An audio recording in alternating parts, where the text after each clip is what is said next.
Good evening. We'll go ahead and kick off the workshop meeting of the Board of Directors of the Vallecitos Water District. We'll start off with oral communications. Persons wishing to address a matter not on the agenda may be heard at this time. However, no action will be taken until the matter is placed on a future agenda in accordance to board policy. I don't know of any speakers. With that, we'll go ahead and start item number 1, and I'll turn it over to staff. Thank you very much. I'll actually have excuse me, Engineer Compel. He'll go ahead and lead into this conversation and introduce the speakers that we have tonight. They'll be doing the presentation. Thank you, Director Sinel, members of the board. Today, just really brief that this is workshop number 2 for basically the water resources portion of our master plan and also the recycled water business plan. And really quick, I'd like to introduce you to Kevin Davis with Black & Beach and also Scott Lynch, and they'll be taking the lead on the presentation. Okay? All right, well, thank you so much. And I'll just advance these slides here and tell you how we're going to cover this. So we're going to give you an overview of where we are and how we got here today. And then we're going to go through some options that we've considered, give you some background and some opportunities that we've discovered for your thought and decision, see how you want to proceed with that. And then we'll have a summary, and then we'll talk about the next steps. So we'll just get right into it. So by way of overview, the last workshop that you attended, Yeah, it's double vision. yeah, it looks good on the screen here. Hence the reason we're replacing the system, guys. In workshop number 1, one of the key things that you were able to do was identify options. What's out there? What could be done? Where are you going to go with that? And then we went back and did some work. We did some screening, evaluated some of these options to give you kind of a flavor of where you could go and how you could do that.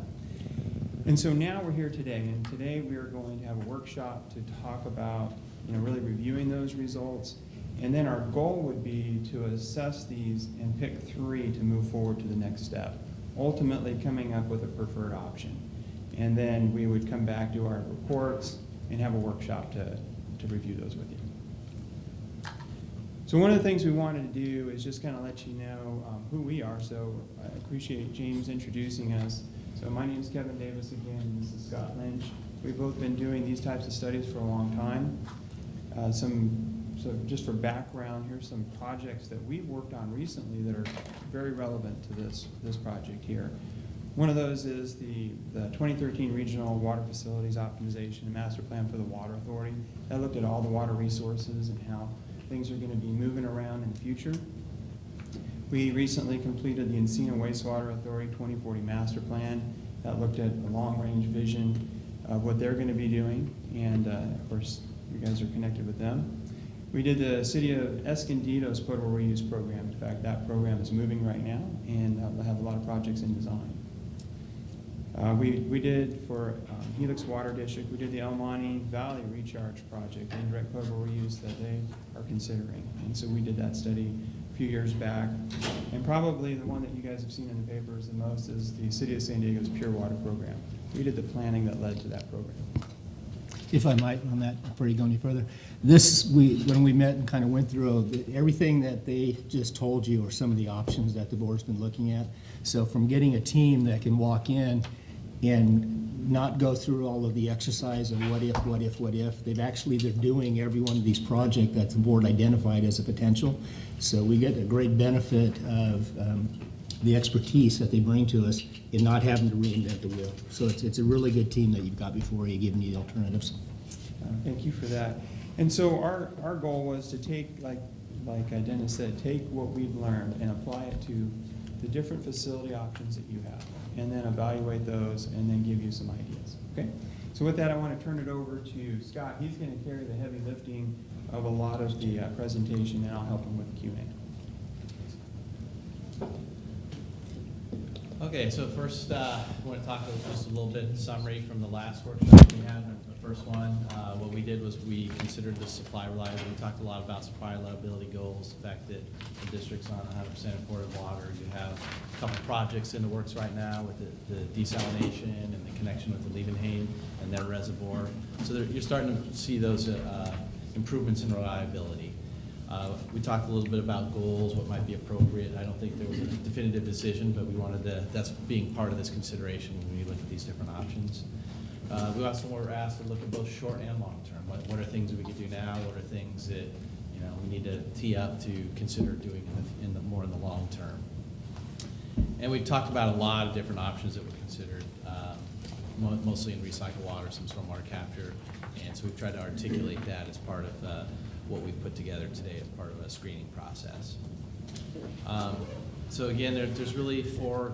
I was reminded yesterday that conservation's obviously just a given. You're going to do that. All the agencies in California are being pressured and responding to that. That's we're just assuming that's going to continue to happen, of course, which is the best way to create new water, if you will, is to not use it.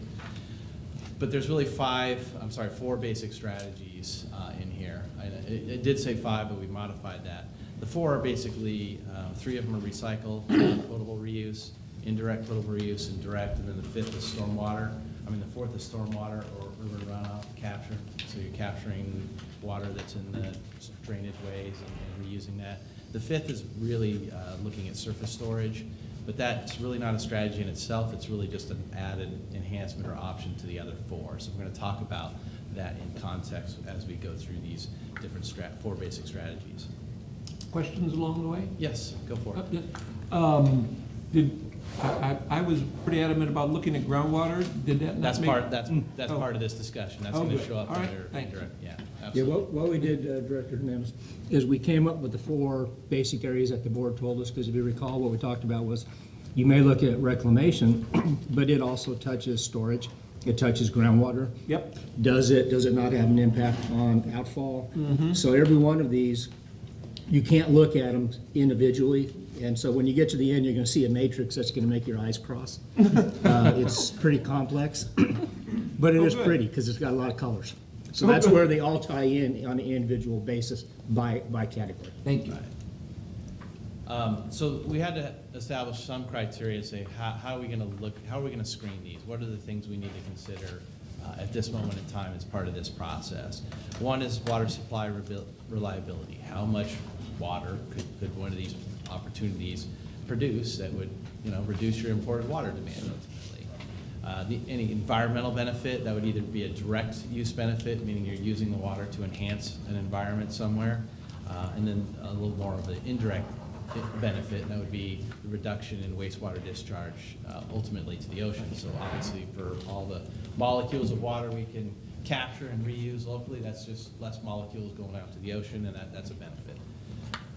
Ease of implementation. We look at implementation in a couple different ways. One is institutional, so that's, is it a single agency versus a multi-party arrangement? There's more complexity in certain cases too, in terms of the institutional issues that have to be challenged. So that becomes a factor in how you can implement a project. Also permitting, what's the permitting environment for this particular project type? Is it easy, it's no-brainer, or is it really complex and convoluted and take some additional investment to overcome those challenges? Public acceptability, when you're talking about recycled water, public acceptability, I think you guys are all aware of all the different stories you've heard out there. That's a big deal, so we do factor that in here as the challenge that project may face. The quality of information. One of the things we were challenged with is we had, in some cases, we had a lot of good information. We could develop some information pretty quickly to get through this core screening process. In other cases, we had a really lack of information and knowledge, make it a little bit different. So in some of these cases, you're going to see that being a little bit of a factor about how much do we know, how much would it take to get to know more in order to better assess that opportunity. Ability to move the feasibility analysis. It's kind of in conjunction with the quality of information and several other things. Is, hey, if this is really looking good, can we get to the next step, which would be a more detailed feasibility analysis quicker, or is there some pre-work that would need to be done to get to that step? And then we looked at short and long-term reliability. Two things really consider when we look at those. One is the source of the water sustainable? Do we know it's going to be there? Is it there now in the short term? Is it going to be there in the future?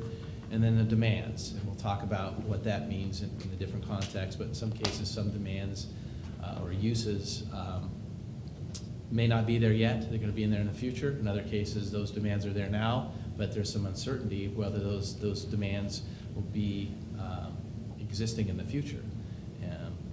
And then there's and this is really important because this is a big push throughout the state, and especially in Southern California, is irrigation versus potable use. There's a big pressure to say, why are we using grass? Why are we growing grass and using imported water to grow it?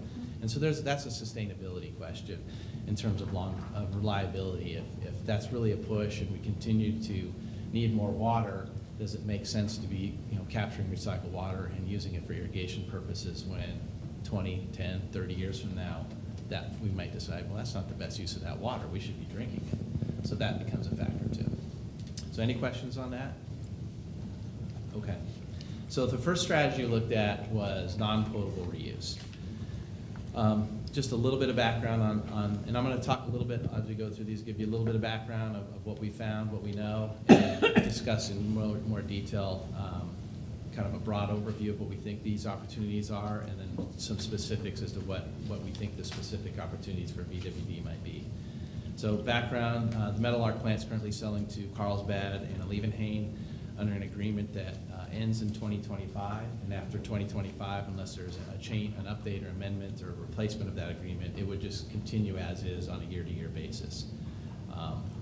There's limited capacity at Metal Arc, both in terms of the size that the plant is, which I think is 8 MGD peak wet weather, and the flow that is going to it right now just based on your current wastewater sewer flows.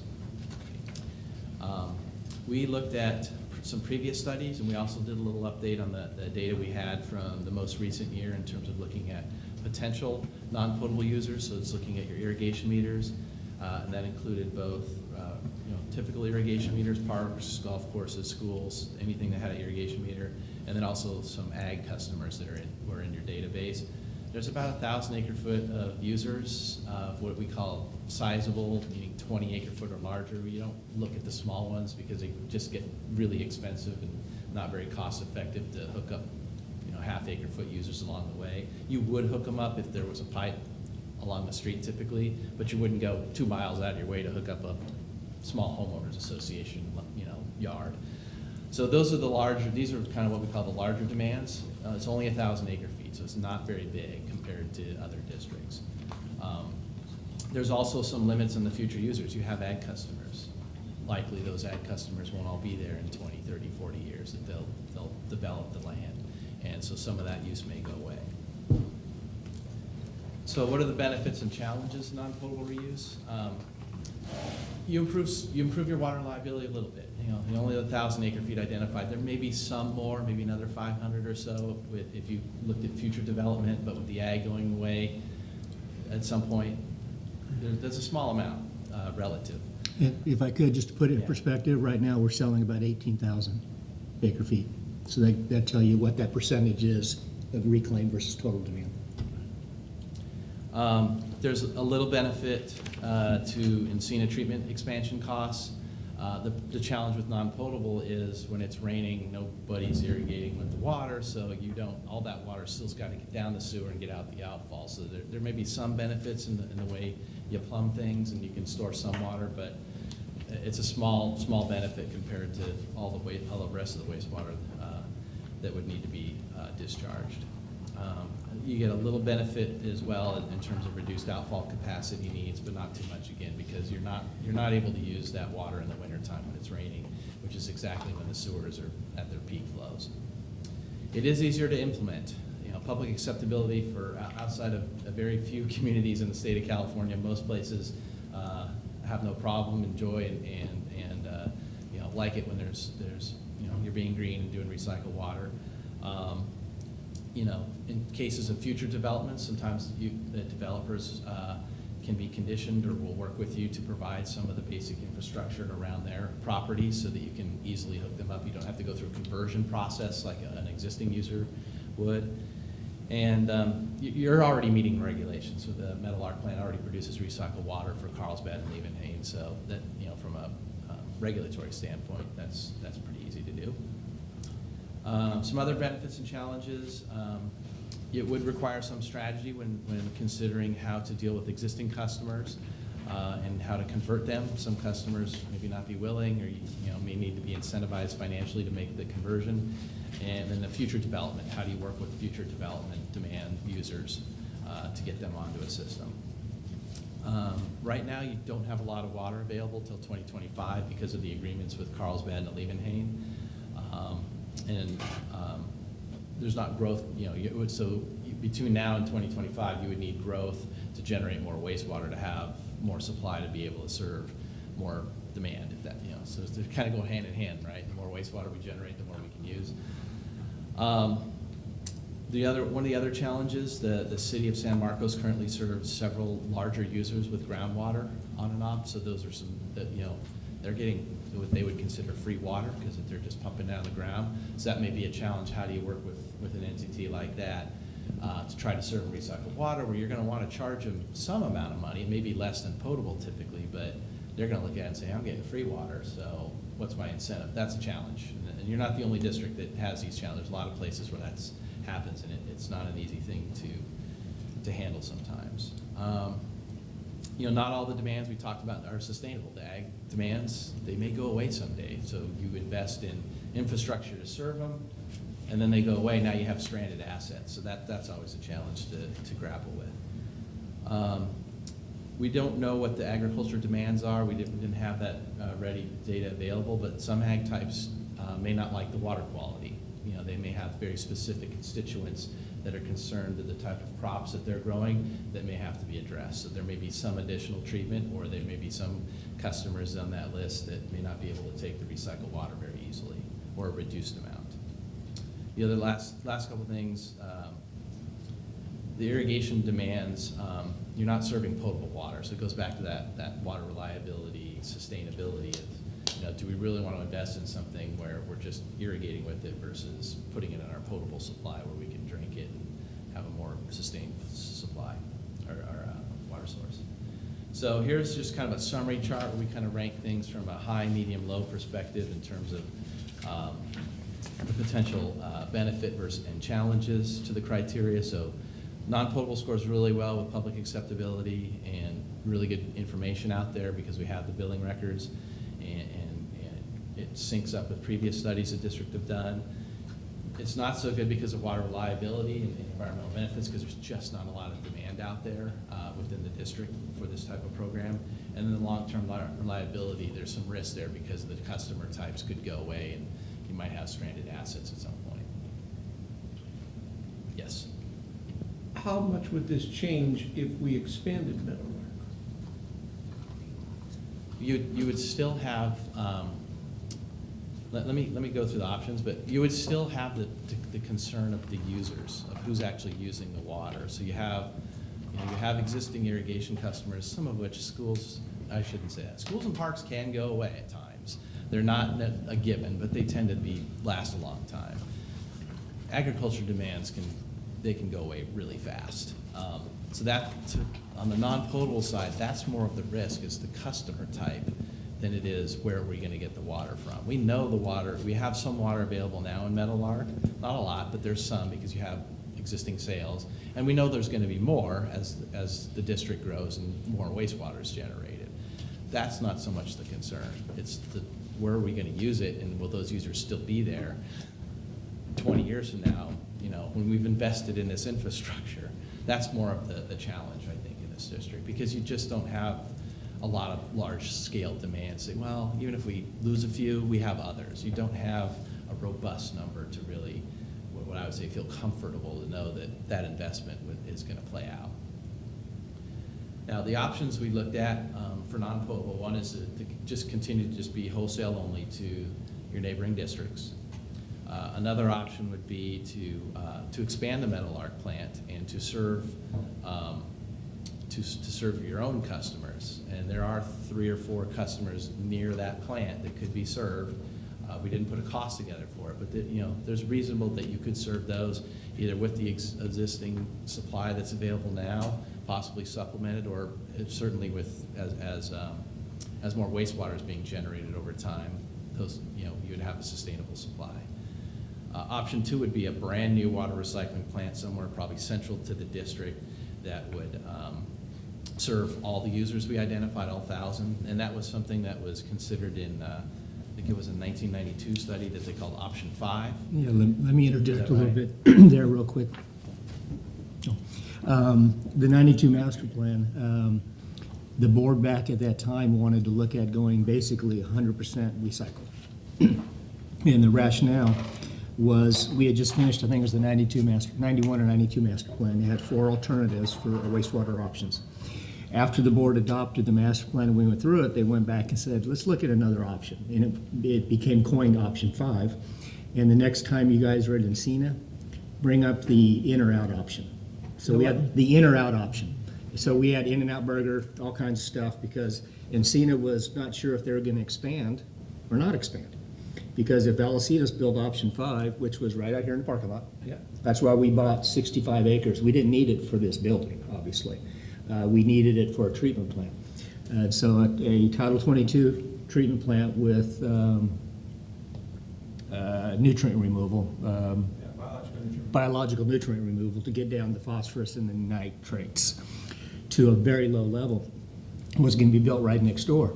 And because all of our main sewers come through, one of the options was City Hall. That one didn't go real well with the City Council. It was just right next to their City Hall. We would then sell all of our assets in Encina. The partners would not have to expand Meadowlark, Encina. We would have a central plant and maybe expand Meadowlark only to serve the basin, not as much as it is. So Meadowlark would have only gone to 3 MGD, and out here we would have had probably about a 12 to 15 MGD plant. We were looking at not necessarily reclaimed cells as the basis, but just not having to expand Encina. So in other words, the Encina partners would buy us out. That would fund our own treatment plant. We would then discharge the water, for the most part, right there at City Hall, at the headworks of San Marcos Creek, literally right at the bridge of Valparaiso, and go through what they call site-specific objectives, which you're very familiar with up in Rancho, to where you meet the existing quality of what's in the creek and the lake. So you guys are all aware of the history of the creek and the lake, so it wouldn't have been too hard to help clean it up. Needless to say, we went through that whole process for about 2.5 years. It just did not fly politically. The board was willing to move forward with it. We had one board member at that point who was a representative of Palomar College. That did not support it, and then politically the city at that point did not want a wastewater treatment plant anywhere within their jurisdiction. So needless to say, option 5 went away. So that's what that option 5 was. That was back in the early 90s where we actually looked at doing full-scale recycling, and it just didn't fly. Thank you. And then the more recent integrated resource plan in 2007 or 9, I can't remember now. 2007. Right, had identified a new plant in the Twin Oaks area that was gonna be capturing flows from new development and then treating that and reusing it. Not the type of wastewater plant Dennis was talking that would be a full, but just basically like a scalping plant. We take some of the water, reuse it, and the rest would still continue downstream. So not a new concept, but you know, there's still opportunity there, of course. And then the last one is really just sort of a combination of 1 and B. Rather than trying to serve all those potential users through one plant, the strategy there would be serve the ones that are closer to Meadowlark from Meadowlark. That kind of works well for that plant because of its capacity limits and the size of the users. And then you don't have as many users kind of between Meadowlark and the Twin Oaks or upper part of the district. So you put a new plant somewhere a little upstream of Meadowlark here, wherever, and then have another plant. So you'd have 2 separate systems in that sense. And that's something we can, you know, that'd be probably more of an economic evaluation of it. So one other additional opportunity that I kind of mentioned earlier was with non-potable reuse, there's one other opportunity that you can add to those concepts, and that's to utilize surface storage. So we have a couple of surface storage that we'll talk in a little more detail later, but the opportunities there with surface storage, you can capture the water year round. You don't have, you know, if it's raining out, that's okay. We can still run the plant, capture the water, stick it in a seasonal storage reservoir to then help meet the peak demands in the summertime. That has a good potential to actually offset future wastewater treatment capacity and discharge needs, because even in a concept like that, you're trading off treatment plant capacity and storage, but you can also still keep your treatment at a higher level than you really need and park that water off to the side during the rain and then release it after the rain. Save some of it for the peak in the summer, but release the rest. And that's similar to what Meadowlark and the Mar Reservoir are doing right now. It's raining, Meadowlark has the opportunity to capture and treat more water, park it off to the side after the storm events, divert it back down the sewer, but still save some for the uses. So it'd be a similar strategy you could do with the surface storage. There's challenges with that, of course. It's institutional, who owns it, how do you operate that? You have an agreement with the city, with South Lake that might have to be worked on to see if that would be viable. Operational challenges, if you go too low in recycled water, of course, you create odor issues potentially, and those do happen. Even Irvine Ranch, they've had issues like that. And then there's regulations and water quality concerns too. So it's something that it is doable, but there are some challenges that have to be hurdled. So indirect potable reuse, and I wanted to make sure that we all understand the difference between indirect and direct. Before you go any further, Scott, that's kind of the first whole part of all the recycled water components. You guys want to go through all of them, or you want to discuss each concept as we go, or just wait till we get to the end? Let's go to the end. Okay. Let's go to the end. Because there's some concepts that start overlapping with the too. So indirect potable, I just want to make sure we all understand what the difference is. This comes up every now and then. So typical system, you have your water treatment plant, serves all the urban uses. The urban uses then discharge in the wastewater treatment. And then if we want to do reuse, if we want to do a high level where we want to drink that water again, we'd send that through more what we call advanced processes, advanced water treatment plant, treat it really good, just take everything, just about everything out.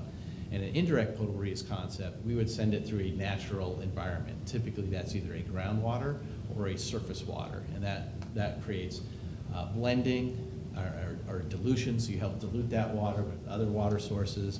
There's also typically there's additional treatment that's going on that's through a natural process, and that water is taken out of that natural buffer or environment and blended back in with other water sources and goes back through a water treatment plant. In the case of groundwater, it's like Orange County Sand District, that would just be like some simple disinfection as you pull it out of the ground into the system.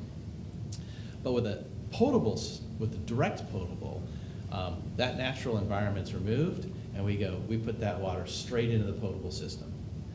Two concepts. One is you send it and it blends in with the other raw water sources and into the water treatment plant, or you can, the concept would be straight into the urban use, basically straight into your distribution system. So when we talk about direct potable reuse versus indirect, the key component is we take out that natural environment. Okay. So when we indirect potable reuse, there's two concepts. One is the groundwater and one is surface water.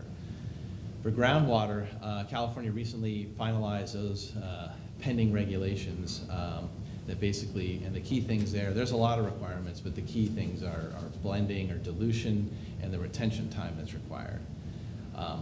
In the Vallecitos area, there is the San Marcos groundwater basin. It's right in the middle of the district's area, right in the middle of the city. But we researched some of the recent reports that we could find. There's very little knowledge on that basin. It's a basin that was used a long time ago by ag users, and typical happens, they pumped all the water out and depleted the basin very low, and it has water quality issues, I believe nitrate problems. That's not uncommon in Southern California where ag showed up first. There's low permeability, so water's not moving very fast through the strata. There's a deeper bedrock zone that didn't have too much information other than it also had some low permeability compared to what you would typically see, and it has some nutrient challenges in it in terms of water quality. When we talk about indirect potable reuse for surface water, putting in a lake and blending it, those regulations were also finalized. And again, same thing, you need dilution and retention time requirements. You typically need a much larger volume though in order to make that work because of those requirements. They're much more restrictive than on the groundwater side. It requires a fairly large amount of either natural runoff or imported raw water in order to meet that. With the opportunities that you have in your district, really we're looking at Lake San Marcos and South Lake. We looked at both those. We felt the size was very small compared to what you really would need to have anything of a sizable type of system. And there would be some pretty good institutional challenges with that. So with that, we didn't think that surface water was a very good opportunity compared to the groundwater side, so we didn't really consider this one as a good option to carry forward. So some of the benefits and challenges when you're looking at groundwater, you do get some improved reliability in terms of water supply. It's probably a limited amount. How much? There's some uncertainty there because of the lack of knowledge of the basin. And with that, you get some potential benefits in reducing future and expansion costs, because with indirect potable reuse, you can run that year-round even when it's raining, because you're not trying to serve the water, you're just trying to put it in the ground, and you can take it out kind of when you need it, or actually take it out constantly because it's going into the potable system. So even when it's raining, we're still needing water in our system. And so that also provides some level of benefit to future outfall capacity needs. Lots of challenges to implement. You need a new plant, not just your standard wastewater plant, but a very high-end advanced water treatment plant. You would need injection and extraction wells, because we did not see the opportunity for surface water recharge in this basin, so you would need to inject that into the groundwater directly and then extract it out through wells. So a lot of regulatory challenges for an indirect potable reuse. Public acceptability could be a concern, who knows. Institutional, it's a not adjudicated basin, so in order to go into that basin, you'd really have to work with the city and whoever else may be using that basin to work out arrangements as to how you would put water in and take it out. Like I said, I think the city right now uses what they can out of that basin to irrigate some of their larger uses right now. I think a couple schools and some parks. The challenge with this one, to really get it on par with the non-potable and some of the other options, it would cost a fair amount to explore this opportunity. When I say that, I mean like the lack of knowledge in this basin, you would wind up having to do well testing. You may even have to drill some wells in order to really test and assess how big is the basin, what can we get out of it. So that's one of the risks one of the challenges with this one is there's a fair amount of investment just to get it to the point where you can say, I could do this, and I want to do it, or, oh my gosh, we can't do this, or, oh, that's all, we can only get an acre foot in and out of this. So that's the challenge with this opportunity. It's just that lack of knowledge requires some pretty heavy investment just to get to a decision point, where for non-potable reuse, that's an easy decision. Cost may be a factor once you put all the numbers together, but we know it's doable. We know what we can do. We know the regs. We know we have a treatment plant. We know how that works. We know we have users that will take water today. It is a long-term strategy. This is not something that can be implemented off the shelf over time. It's a long-term strategy. All the hurdles you have to, challenges you have to meet, take some time to overcome. I think Orange County Water District, I think it took them probably 20 years from when they first conceptualized it to when they were actually serving water.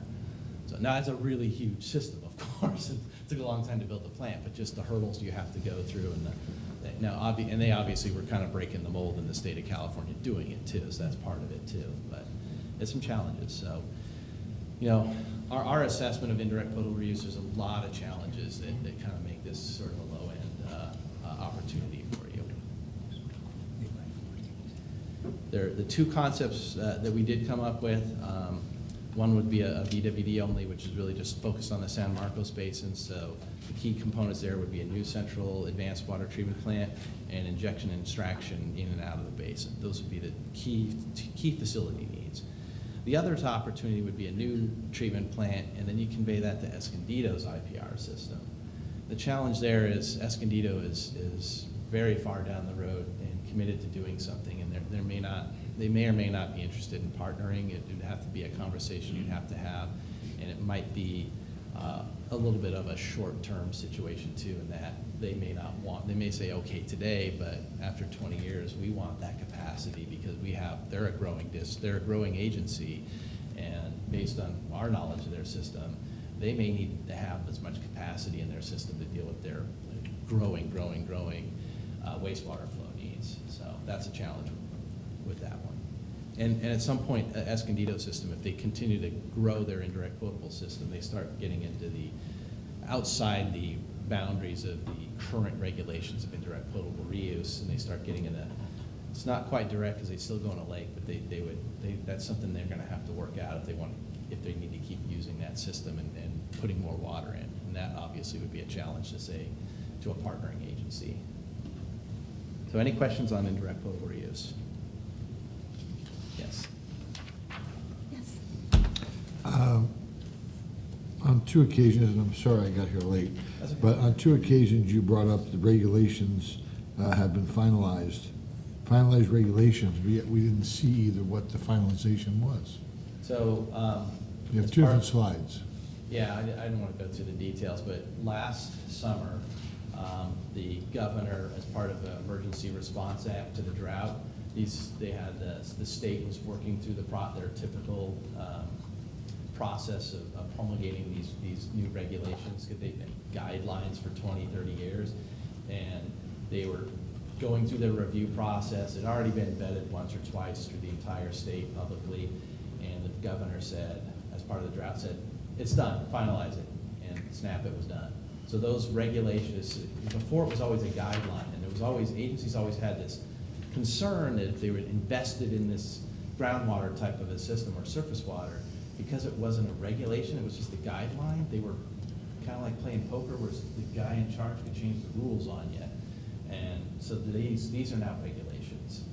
And it defines all the requirements in terms of meeting the water quality and nutrients and retention time and dilution and treatment process types. It's 30 pages of technical mumbo jumbo, to be honest with you, that just says here's what you need to do indirect potable reuse. Okay, and that will vary from facility to facility, lake to lake. Yeah, maybe I can help. Yeah. So it's not really finalized, it's still if. Yeah, no, this is a good question here. So there's two different things here. One is groundwater regulations, and the other is surface water regulations. Surface water regulations for indirect potable are not finalized. In fact, they're still working through that, okay? Groundwater regulations are now regulations. Those could change in the future and become less stringent, which sometimes they do, sometimes they don't. Right now, they're very stringent. And they require you to have a certain hydraulic retention time once it gets into the ground before you extract it. That's one of the biggest and hardest things to comply with. The other thing is you have to have a recycled water contribution to some other kind of water. So in other words, when you put this water in there, you have X number of gallons that you're putting in, that's your indirect potable. And right now they have to be blended with something else. So now you have to put both your water that you're putting in with something else, like imported water, for example, and you have to blend that. That reduces the capacity of your basin for the water you want to put in. So those two regulations typically drive a indirect potable reuse groundwater project. The rest of the stuff we can do. All the treatment, the water quality, the constituents in the water, we can do all that with treatment. We have all the toys to do that. You have to pay for those and build them and operate them, but you can do it. It's the groundwater basin itself that becomes very challenging at times. And in this case, we don't really know. A quick swag at this, we did look at that a little bit, this basin. It doesn't look like there's a lot of volume to play with. And then when you take this non-recycled water that you have to blend it with, it really reduces the volume you can put in it. You do get credit with natural runoff going to the basin, but it just seemed like the basin was very low in terms of that. It's a small watershed feeding it, so there could be years where you're not getting a lot of natural recharge. So like Kevin said, you might have to import water to help blend it down. And so that it becomes a challenge, and it does limit the opportunity. And you have to demonstrate that, and that's what becomes difficult, even with the natural recharge. If I may, Madam Chair? Yes. You briefly went over drilling and wells. I'm wondering how much information you received and from what sources on what wells are currently in production in San Marcos, what they're bringing up, what their gallon, or what information did you receive, and from what reliable source, where did you check? Because I understand there are reliable sources out there, but I'm not in the water expert, so you are, so you tell me. If I might, Dr. Martin, the only thing we have that is of value that we did give them is the little bit that the city has on their wells. That's part of the study that's being done for San Marcos Creek and Lake San Marcos. Okay. The permeability and the stuff they're talking about, you have to show if we put water in at Deer Springs and Twin Oaks, how long does it take, and is it in the ground long enough when we pull it out in the parking lot? That's the information we don't have. I understand it was two separate questions, two separate but what I'm asking is what information, he just went over wells very briefly, and I'm wondering what information he used to compile the information. And what's out there that's available, I don't know. Because I know we have hundreds of wells. So, I'm gonna just interject one thing that might also help with this. We did a very similar thing for Valley, for the Vallecitos Water District. And they have a pretty large sandy, basin that we looked at putting recharge the water into. And we had a wealth of information already available to us, from a lot of, there was actually a golf course developer that was trying to develop the site. So they had recently drilled a lot of wells, done pump tests and stuff like that. In addition to that, we had to do some additional pilot testing in order to see, like what Dennis was saying, in order to see what the permeability rates really were in different areas. The ground is, the soil in the ground is not uniform everywhere. So even if somebody has a well that's operating in a certain way over here could be very different. And we need to have that kind of information so we can model it. We can put it into a groundwater model and see how that water flows through there. And from a regulatory standpoint, the regulators look at it like this. They say, okay, when you do just a two-dimensional model, just kind of a real simplistic model, and look at this from a theoretical standpoint, we want you to demonstrate you have 2 years of hydraulic retention time, which nobody has, okay? And then if you put it into a three-dimensional model, we want you to demonstrate that you have 1 year of hydraulic retention time in that three-dimensional model. And then they look at that three-dimensional model and they say, well, what are you using for permeability rates? And how did you come up with those numbers? And so we have to demonstrate to the regulators that we've done our explorations and that we can, with confidence, tell them that we're gonna get a year through that basin. Then when you put this into practice, they'll do tracer studies, and you have to demonstrate that you have 6 months of hydraulic retention time. So there's these different layers of exercise that we have to go through in groundwater basins to demonstrate to the regulators that we can do that. And hopefully that helps. And it's a little bit different than just looking at well data and where elevations were, pumping rates that were historic. So while we need and we use that information, and we did that for like 200 wells that we had information for Valley, we would, in addition to that, have to do additional stuff. So I hope that clarifies it. Have we done any of that in San Marcos Valley? That's a different study, was what you're telling me. That- Right. Yeah, It we- hasn't- Nothing to do with what you We guys made are doing. several requests from the city, and we got basically a small recent report that they're doing that had some, and I think we relied on some older studies of information. And I think Kevin pointed out, the challenge with a study like this, where you're trying to look at a whole lot of things, you don't want to put too much effort chasing something, one thing, to get more information. And, it's still, I think for the indirect potable reuse with the groundwater in this type of basin, we got to make sure we're making progress and not chasing goose eggs off to the side. No, I too understand. far. Well, So from the we information feel we we've have enough received- information and enough context to say, okay, here's what we think of this. It's definitely what Kevin said. The next steps, there's a lot of things that have to go through, even just to get to the point for somebody to say, this is a great opportunity, or this is a bad opportunity, or we're not sure still. So there's a heavy investment for this type of an opportunity. That's the challenge. And we did review that. So we looked at that. It's limited. Yeah, and that's not to say that's not to say you shouldn't do this. It's just saying at this moment in time, and for the kind of the scope and the effort that we're putting, being asked to do, Right. this is kind of what we've been able to come up with. Does that make sense? Thank you. Yep, thank you very much. Thank you. Okay, so let's talk about direct potable reuse. So it's just like indirect potable reuse, but we just throw the groundwater and the surface water out, and we charge forward. There are no regulations in the state of California. In fact, I don't think there's any state that has it other than the state of Texas, and they did it, couple communities did that in the last few years, really on an emergency basis. The current, there's two bills that passed over the last couple of years that direct the Department of Drinking Water now to quote-unquote evaluate the feasibility of direct potable reuse. Doesn't say make guidelines, it doesn't say make regulations, it just says to evaluate the feasibility of direct potable reuse. That means they can come back with one-page thing saying, we don't think it's feasible, and here's 2 reasons why.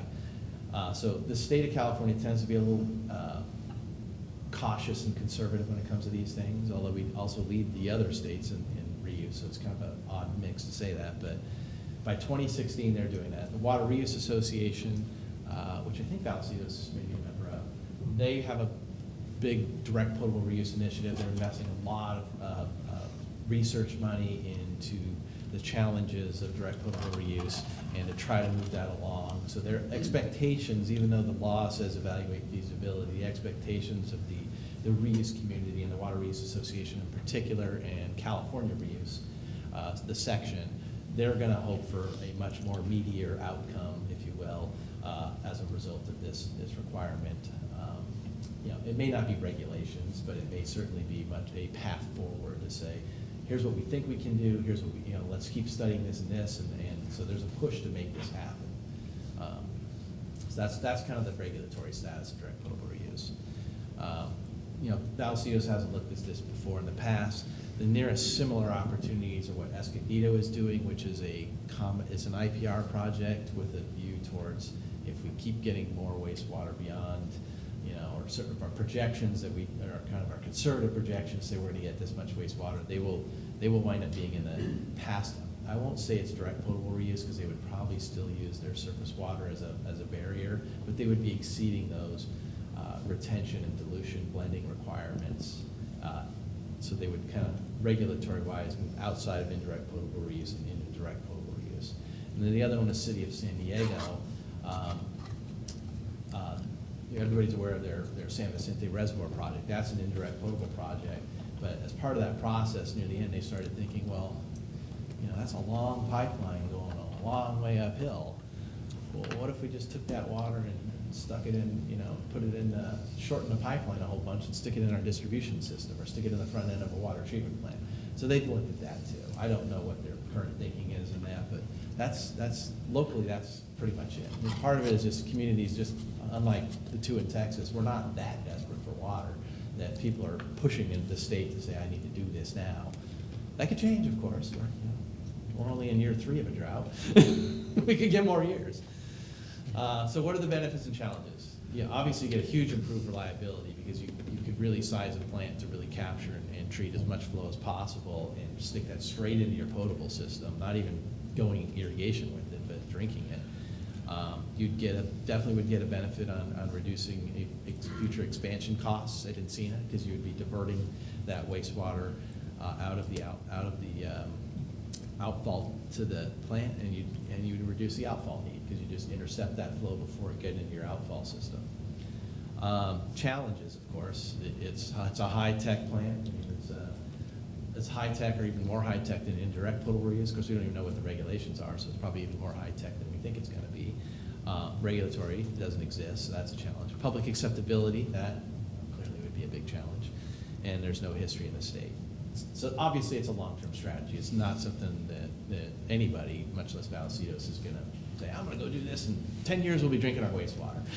So that would be, I shouldn't say no because, who knows what the drought's going to give us in the next few years. So criteria-wise, very high in water reliability. It's a good long-term play because we're pretty confident that there will be regulations for this and there will be opportunity for districts to do that. The lows, of course, are the implementation challenges and the public acceptability, and obviously short-term. It's not really a play in the short term. So any questions on that? Okay. So we looked at 3 opportunities. One would be a Vallecitos only option, which would just be building a brand new plant. Excuse me, Yeah. I do have a question before you move on. In both of the examples you've given us of the city of Escondido and San Diego going for this, they're both working for the indirect, where they're gonna put it in the water, but they're hoping eventually that they can move it to direct. Is that correct? That's correct, So right. they have the built-in surface storage Yeah, in the Escondidos plan is- already. Yeah, Escondidos is kind of a three-phase thing where, Mhm. you know, they have some issues with their challenges, I should say, with their outfall capacity. So step one is they're gonna increase their non-potable reuse with the ag community, and they have some seasonal storage, wet weather ponds they're gonna utilize to shave off that peak to keep within their outfall capacity limits. That's step one. Step two is to go indirect potable reuse, which would be to put it into Lake Dixon, and then that gets blended with the other waters that are already going in there, and then they treat it again at their treatment plant. The third phase, and this is where the projections of wastewater flows are kind of, well, we don't, you know, it's a projection, we don't know if it's ever gonna get there. If it got there and they needed more, they would look at continue that same process and sticking it into the lake. They would just be exceeding the regulatory requirements under current, or actually not current, under the projected indirect potable reuse. It's a little complicated. I think the answer is yes. Yeah. You had it right. Yeah. Yeah, so they already have that available, and I'm just Yeah. wondering, there's no history in the state of California. Is there a history of anywhere that has worked a lot harder at going direct? Yeah, so Texas, like, Scott was Besides saying, the thing in is doing Texas, that. that's where they're selling the tap water and I'm things. sure there's places internationally. But not at all in the state of California. Not in California. And very little. And there are places in the world that this happens, but people don't necessarily highlight it and say, yeah, this is what we're doing, because they don't want everybody to know they're doing it. Most developed countries do not do this at this point. There are two countries that are leading, Bless you. they are leading indirect potable reuse. So that's, well, besides GWR, which is the Orange County project. So that's probably the pinnacle in the world right now. But the other two places that they're doing it in Australia, and they're doing it in Singapore. And Singapore is a really interesting thing, because Singapore is basically a nation island with very limited water resources for a very large population. And so what they're doing there is they're doing reservoir augmentation, but it's a very short hydraulic retention time. So to answer your question, you could actually, with today's regulations, consider that potentially direct potable. And that's not always that way. It depends on how their rainfall is. If they have lots of rainfall, it's got long retention time. I see. Thank you so much. Yeah, no problem. You may go forward. Do we need to do a field trip to Singapore? And in Australia. Oh, okay, swing it. If I might, Betty, I just met today with the AMTA, it's the American Membrane Tea Association. Every other year, they have what they call a Water Congress. It hasn't been in the United States in 15 years. It'll be here in September, San Diego. It's a 5-day conference. And the 3 projects that he just spoke about, all 3 of those representatives will be at the conference to talk about those topics. So it's coming up in the end of August, first week of September. It's actually a 5-day conference. Wow. But it'll be downtown at the convention center. They're anticipating 64 papers being presented, everything from groundwater, direct potable, and Singapore is being one of the highlighted ones, to where it is net zero literally use. What is wastewater comes back as water and just goes in a loop. Is that something we're looking to attend, or is that just information? You'll be getting, whenever they finally issue it, we just actually met with them today. They wanted Yeah. to talk to us about a few things. The announcement should be coming out within the next month or 2. But it'll be the end of August, first week of September. So if you want to put that on your calendar. Okay.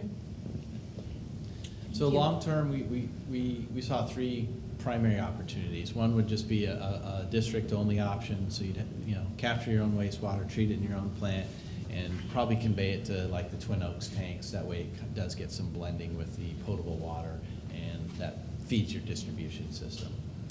Option 3B would be to partner with the water authority. Similar concept, but instead of putting it in the Twin Oaks tanks, you'd stick it like in the front end of the Twin Oaks water treatment plant, where it gets blended with the raw waters, retreated, and then it gets distributed to the aqueduct system. The opportunity there, of course, is you have partnership opportunities with the authority and its members. And then lastly would be to partner with Encina, so you really wouldn't build your own treatment plant. you would do that with, Encina would build that, so the Encina members would be, or whoever wanted to participate would be a part of that project opportunity, treat the water at Encina, and then have a distribution line that would feed in, most likely to the Water Authority Aqueduct, because you have a bunch of partners that are a part of that, so that's another strategy too. This is long-term. This would all be long-term, yeah, but that doesn't say you couldn't kind of start the conversations, and, I mean, in fact, you guys are already having those type of conversations through the North San Diego study and things, so these are things that are, being bantered about, considered. You could put some more effort into it, of course, but it's not something that's gonna, be happening overnight, obviously, because of the lack of regulations and, barring another drought, or some more severe drought, who knows? So strategy number 4, the last kind of major strategy is stormwater capture, urban runoff, and what can we do with that? So a little background on stormwater and urban runoff, just to be clear. Stormwater, obviously, is when it rains, there's all that water coming down the drainage channels, and why can't we grab it, treat it, and reuse it? Urban runoff is the water that you see in drainage ditches and culverts and drainage collection ways that is their kind of a base load. It's there all the time. It's either it's natural, which isn't typical anymore, but it's people's washing their driveways and cars and sprinklers overrunning and things, and it gets down in the creeks and the channels, and that would be urban runoff. Same collection system, if you will, that I highlighted here in this map here. We did get that from the city, so that's kind of the major drainage ways in the city. It's the same. Obviously, the water's going down the same channels. It's just, on a day-to-day basis, it's just urban runoff off the streets, and when it's raining, it's both that and stormwater. So for urban runoff, there's a few options we have for utilizing. One is to divert it to sewers. There are agencies that are doing that now. They do that. Orange County Water District or Sand District's doing that now. They do it for 2 reasons. One is to enhance the environment. So the cities, the MS4 permittees, they like it because it's taking the kind of that bad water out of the natural drainage way and treating it in the sewer. In the case of Orange County Sand District, they like it because it's adding additional supply so they can treat it and then help feed the Orange County Water District and their groundwater system, because they actually get tight on flows certain times of the day in order to feed that groundwater system. So it kind of does help them. We didn't really consider that one because it's not really its own option. It's really just, if you needed more supply, it's something you could do as part of another option, either part of non-potable or direct potable. So it's not really its own opportunity, because you could divert it, but then you'd have to do something with it. So we didn't really consider that as a primary option, but it is definitely something we could add on as part of a look. The other one would be utilizing it for irrigation demands. So that would just be a separate system where you capture that water and then you reuse it for irrigation. There are communities that have done this, particularly developers. I don't know if you guys have heard of the Great Park in Irvine. They have a really big soccer field. It's like a tournament type thing, and they have a pretty good watershed, creeks going through that. They capture that water, they pull it out, and they use that to water the fields. And then when they don't have water enough, they have a recycle system that can help to supplement it. So that is doable, but it takes a fair amount of effort to do those things, because it's usually not just a water district doing it. It's a landowner or it's a city working together to make that happen. So what are the benefits and challenges of stormwater urban runoff? There's some improved reliability. It's probably limited because of the small watershed that you're in, and we've talked about this before too. Your message is conserve water. Don't let it run off. Don't waste it. That's one of the challenges with urban runoff. Is it's kind of like, well, if you build this system and invest in it, you're trying to capture and reuse that water, but at the same time you're telling people this water shouldn't be in the creek. You should not let your sprinklers overrun. You kind of get into weird mixed messages there. You're not going to get any benefit in the treatment and expansion and capacity needs in the future, because this isn't taking water out of the sewer during raining periods. Implementation wise, it's usually pretty publicly acceptable. It's as long as it's, you're doing it. It's a very site specific project, of course, but typically if you do it, then the public's going to accept it and probably like it. You could coordinate this as part of new developments. There's a lot of, bigger developments have a little easier time because they have much more money and they have more they have a larger requirement to address their storm flow challenges in terms of making sure that the pre-construction and post-construction development, that the peak storm flows are attenuated, so they typically have to do something about that, and so those are good opportunities. The Irvine Park, that was one reason they did that. They had to mitigate their problems. The challenges they were going to have with peaking their stormwater, so they were able to do that as part of that. Regulations can be met with some level of treatment. It's actually pulling water out of a creek and irrigating with it. You can just do that. Anybody can. Farmers do it all the time. But as a water district, there's probably some things you're going to need to do and disinfect and stuff to make sure that people aren't getting exposed to something. And then there's the institutional challenges. Whose water is it? Who owns the land? How do you serve the customer? How do you build the customer? Those are some pretty good challenges for a system like that. A few other benefits and challenges, require some investment to assess the viability. We didn't get any information from the city about, well, how much urban runoff do you have, or stormwater. They didn't have that readily available. There's some potential environmental benefits if you're pulling, high nutrient water out of the creek and it's avoiding it going down somewhere else where you don't want it. You get small demands. Small users could use this. The city currently serves some of the larger users with groundwater, so that could be a challenge as to how do you, if that's a good site or opportunity, how do you grapple with that? Not all the demands may be sustainable. Again, if you're using irrigation water for water to irrigate with, is that demand still going to be there, or will your assets be stranded? And you're only meeting irrigation. You're not serving potable water. You can really only do this with irrigation. And then with stormwater, that requires seasonal storage and treatment. So if you're going to capture stormwater, you got to be able to park it off to the side somewhere, because you can't use the stormwater right fast enough as much as it's rain. You got to park it off to the side. Now it's sitting there. Now you got to be able to treat it and do something with it. So there's some challenges there. So with stormwater and runoff, high benefits are environmental and public acceptability. There's a lot of reliability challenges because of the size of the project you could do and some institutional.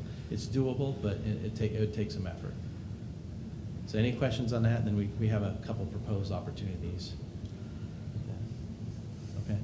So the opportunities we came up with are, one, do an urban runoff. So basically work with the city to try to find a localized capture and treat type project for where you could irrigate with it. Option 4B would be capture the stormwater and supplement as part of your non-potable system. So something like using South Lake for seasonal storage and then tying that into a non-potable recycle system you could do. And then the last one, 4C, would be using it as part of a potable reuse strategy, where you would, again, capture that extra water, put it in South Lake, and then use that as a supplemental supply as part of a potable water strategy. So that would be the makeup water or the recycled water contribution. Help dilute that. You kind of capture that stormwater, and you could use that as part of your dilution to the indirect or a direct potable reuse strategy. Any questions? Any thoughts on that? Is that the end of the presentation? Well, I have a couple summary slides now I want to show you, so you can kind of see all of them together. So in summary, again, conservation, we're assuming that's a given. The district's going to continue to do that and push those messages.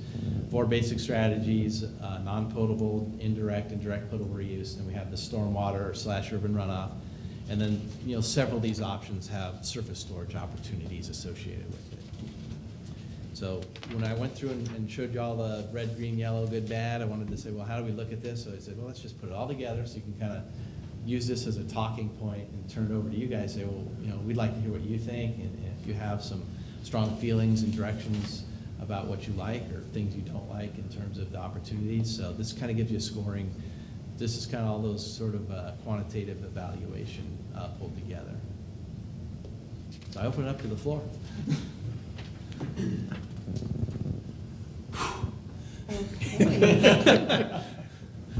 And I hope we covered as many options as you came up with last time.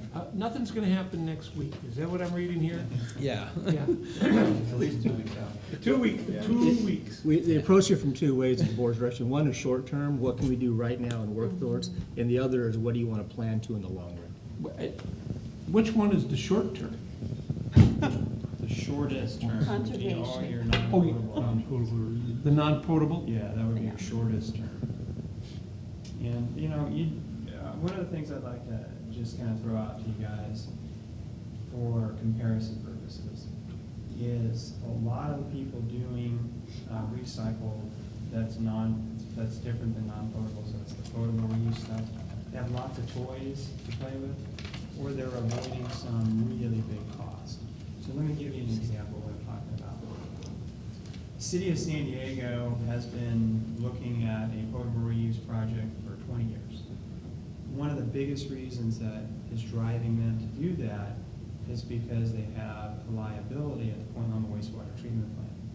It is not meeting regulations right now per the Clean Water Act. So they have a waiver, and they have to, and they're legally getting that waiver, and there's nothing wrong with that. But there's concerns that they're not gonna be able to continue to do that forever. And so that's why they've been looking at a different way to invest their dollars.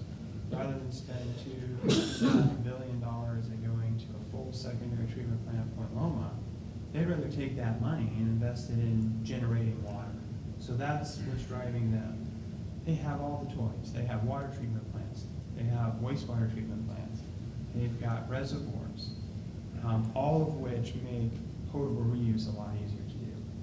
The City of Escondido has a very similar condition where they have reservoirs, they have reclamation plants, they have water treatment plants, they have all the things that reduce the cost of going down that potable reuse arena because they have all these assets already in place.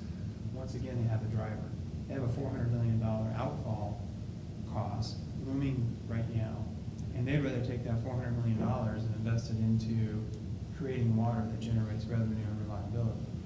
So putting that in perspective, some of the things that we talked about today, there's challenges because you don't have some of those facilities already at your disposal. That doesn't mean you can't partner with people to take advantage of some of theirs. That doesn't mean that you don't have options. But the question's great. What is it that you can do right away? And really, you're limited on certainly the potable reuse side because of both regulations and assets that you have. And on the recycled water side, you don't have a lot of reliable demand. So it creates some challenges, there's no question about it. So I thought I would leave you with that. Yes. Can you go back a slide to the opportunities that you presented, and the one that intrigues me? The stormwater? Yeah, right. Okay. The one that intrigues me here is option 4B, because I see it, if I understand this process correctly, and correct me if I'm wrong, capturing this stormwater for the non-potable use and putting it into our sewage system would increase the wastewater, if you will, that can be treated and then used to either fill up a surface reservoir or something like that, correct? So if you combine that with 10 years from now, we could theoretically get out of our agreements that we have with Carlsbad and Libbyham. That would just give us some additional water, right? It wouldn't be one or the other, it'd be both. It would be both, that's correct. And that would help us perhaps keep water flowing into South Lake. And then is there a way, does South Lake kind of run into Discovery Lake and then into Lake San Marcos, or is it just? Exactly. Okay. So I'm trying to visualize, and I know this is all kind of pie in the sky, and we're just kind of talking about this, but I'm visualizing this environmentally friendly, massive fountain, if you will, where you got dirty water that's coming down the pipes, getting treated, getting into this, a 3-lake system, which could solve not only be environmentally friendly with regards to treating the urban wastewater that's just running off right now, but also creating additional water resources for irrigation and the other approved uses with regards to that water. But there's also, wouldn't that help mitigate some of the pollution issues that we have in the creek and the lake? And if we got the circulation, I've always heard that part of the reason why Lake San Marcos is the way it is, it's kind of stagnant. Exactly. And- What you just described is option 5. Oh, and you took it off? Yeah. No, option 5 that I explained from 1992. But what you've done is you added, instead of us doing it at Valparaiso, where we thought we'd put it in the creek, you're taking it to South Lake and storing it and creating a 3-tier piece and going that way, where it would still end up, I forget where it crosses and gets down in the creek, somewhere off the Bluebird Canyon, the Bird Streets in Lake San Marcos. It would still get into, just right at Discovery Bridge, it still hits the creek and then it goes in the lake. So you're actually talking about the same thing we did with option 5 years ago, except putting it in South Lake instead of dumping it straight in the creek. But it does provide great environmental benefit from turning over in quality. And two other questions is if, and again, wild dreams, right? But if we didn't do something like this, would we still be able to capture enough water to keep MAR filled where we can produce revenue by still continuing to sell to the other agencies while we're also doing our big fountain? We'd have to look at the flow and when we propose it, but if you're actually talking about capturing stormwater and urban runoff, that's separate than what Meadowlark does, because Meadowlark will continue to just produce the same amount of reclaimed water that it is now, because that's sewage going to Meadowlark. You remember, you got to build it. Well, I don't think we have to build a treatment plant on that if you do it for non-potable, or would we? You'd have to have some level. We'd have to look at that, but I think you are correct. I think you could do both. So, yeah, okay. That was my first question, is that if we captured the stormwater, we couldn't just funnel that right into the rest of the wastewater Well, we're not, before it gets to the treatment plant? it's not sized to take it. Urban runoff, we might be able to, because it comes during off rainy periods. Remember, we size all of our pipes for peak weather things. So if you're taking urban runoff, that's usually occurring during a non-rainy season. So we could probably take that and get it to Meadowlark. So that would be more runoff that would help us create more reclaimed water. During the peak period, the pipes couldn't handle it. We wouldn't be able to do it during peak periods. I think what you were saying was when it's raining, peak periods, you would capture the stormwater, leave it there, and when your post peak and you wanted the water, you start releasing it. Pull right? it out of South Lake and let it. Yeah, I guess my question there is, where would be the actual use of the water? Well, then that's where I was getting back to my question. My last part of this was, would we still be able to do this, all of this, right, the grand plan, and still sell to Olivia Hain and to Carlsbad? And perhaps, since this is 10, 20 years down the road, new development could be level 5, that, we've got to find something to use the water for, but there's also environmental use, there are some benefits to this as well that we're dealing with as a district. Right. Yeah, I think it's perfectly doable. I mean, right now, you're a little strained on the recycled water supply, but with growth, you're gonna get more wastewater. So being able to serve 1,000 or maybe 2,000 acre feet of non-potable demands will be doable in some point in the future. Supplementing it with urban water or stormwater would help get you there in case the wastewater wasn't quite high enough during dry periods, or if you just wanted to do it, like you said, for kind of positive environmental benefit. But there's a limit on the non-potable side as to how many users you're really going to have, because right now you have The demand side. the demand side, 1,000 acre feet of 20 acre feet and larger users, some of whom ag guys may not be there, but there's some development that isn't in there. But so 1,000 to 2,000 acre feet, the challenge there is that's not, I think Dan said 18 MGD, you're talking 5% and even less in future, because you're going to need to serve more water in the future. So that is doable, yeah, in the future. So this would be a combination of stormwater and recycled water. And could we make that work? We think we could probably come up with a strategy to present to you. And that may be one of the three you want to pick. Thank you. Director Hernandez. And how big is Lake San Marcos and South Lake acre-foot wise?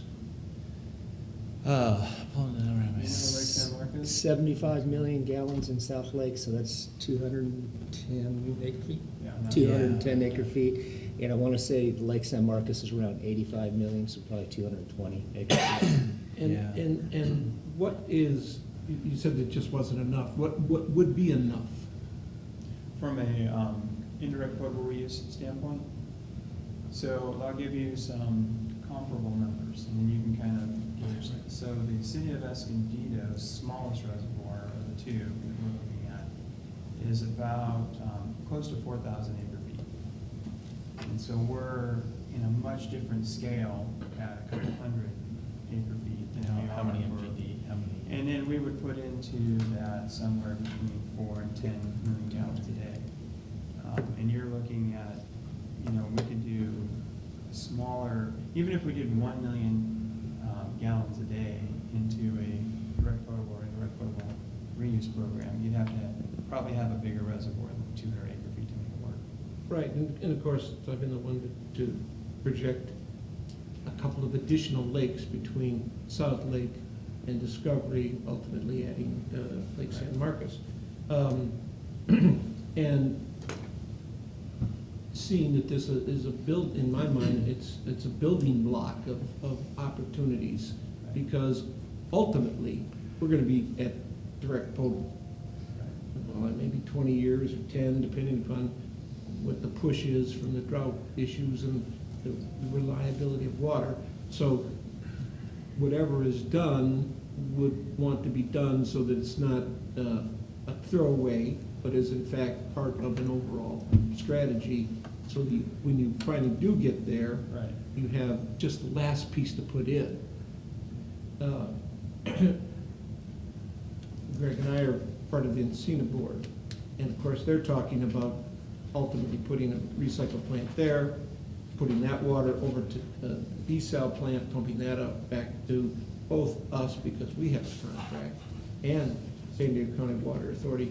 So, in our conversation, one of the things that I would like to see is, so what's the benefit? What are the economics of wherever that long-term plan is, and we're end up, starting with a scalping plant and ultimately ending up with a full-blown reclaimed water, or adding to the ultimate cost of an Encina plant. I mean, So that's a great question. You have really got your the focus in the right spot. One of the things that drives these projects, besides a need to offset some other infrastructure need, is economy of scale. Okay, so if we build a 1 million gallon a day plant of any kind to do anything, it's going to cost us a lot more per gallon than to build a 2 million gallon plant, or a 5 million gallon plant, or a 50 million gallon plant.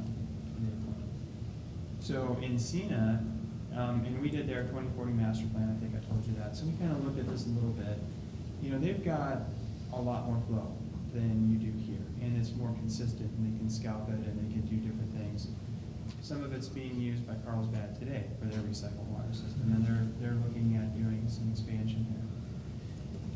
So if let's just guess, I don't know this to be true, but let's say they have 10 million gallons available to recycling. They're going to be able to do that part of it much more economically than you're going to be able to do, 1, 2, 3, 4 million gallons of any scale or any type of recycled water. They're going to be able to do it more cost effectively. That may help you on your wastewater rates as a result of them being able to generate revenue from that side of it. So maybe that's something that you might want to consider. Partnering with them, they can provide some water reliability to you. And if they do a recycled water system there that's taking advantage of your wastewater flows, and you work with them to come up with an agreement, if they're able to get that, whether it's in the desalination pipeline or some other pipeline that gets it to the aqueduct system, you could do a paper transfer and have that water be reliable water to you. And one of the things that's so attractive about that, besides getting the economy of scale working in your favor, is that when you're in an MWD allocation year, and we're close to that right now in a 30-year drought, and they start reducing the flows that are available for everybody, then you're going to be limited in how much water you get. And everybody's going to be in that same boat. If you have that additional, 5 million gallons a day or whatever it might be of Encina-generated recycled water, potable reuse, then that will be water that's available to you when everybody else isn't getting that water. You'll also get your allocation for the rest of the imported water, including the desal water that's available to you. So there's a strategy there. If you generate it yourself, you would also have that. So if you did your own potable reuse program, you would have that reliability coming into you. So hopefully that addressed some of that scale and cost side. Did you have any comments, Rick? I had the exact same observation on centralized reclamation treatment, say at Encina versus decentralized out here somewhere. So it kind of goes back to the old option 5. It really does, and one more thing to what Kevin just brought up on allocations. You've heard, I think O'Brien, I think Director Evans talked about it. There's a drought allocation plan that Met has, and then there's a drought allocation that Water Authority has. So about 2.5 years ago, we met as a committee, and we modified the policy that was put into effect in '93 after the first drought, because they did an allocation plan. It was rough. People who had water, like BID, because they have local reservoirs, their theory was, why do I need to cut back on anything? I built storage, shame on you guys. So it was the haves and the have-nots.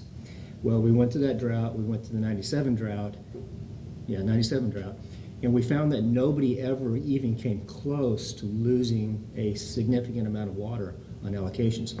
So we modified the policy about 2 years ago. The board, the Water Authority approved it. So if you develop a local supply, so let's say you take 2,000 acre feet less from the Water Authority, and we go into allocations, what we decided was it's not fair that we get penalized because we did something ahead of time to save 2,000 acre feet. We actually get that back in the allocation plan to Water Authority. So not only are you making the 2,000 acre feet over here, they're giving you credit and they give it back to you in your allocation amount. So before they start cutting everybody proportionately, they give you that full amount back. Then they might take 20%, but they give you full credit for what you've done. Otherwise, it penalizes people for doing local supplies. So there's a double benefit where you actually get more than what you are paying for, if that makes sense. Yeah, I want to thank the gentleman from Black and Beach, and this is the study, and again, sorry, I was late 20 minutes. But this is the finalization of the study that we authorized for, no? One more. This is phase 2. This is phase 2. Here, why don't you go back? Okay. Why don't you go back to the very first slide? So. No, that's okay. It's on your, In my head, so I'll read it Yeah. later, that's Yes. fine. But I'm gonna hate myself in the morning for saying this. It's been very interesting, but so far, and I'm a relative newbie, I've been here 2 years, but I have taken all the tours, and I have listened as James, Ed, and Dennis have told us about this.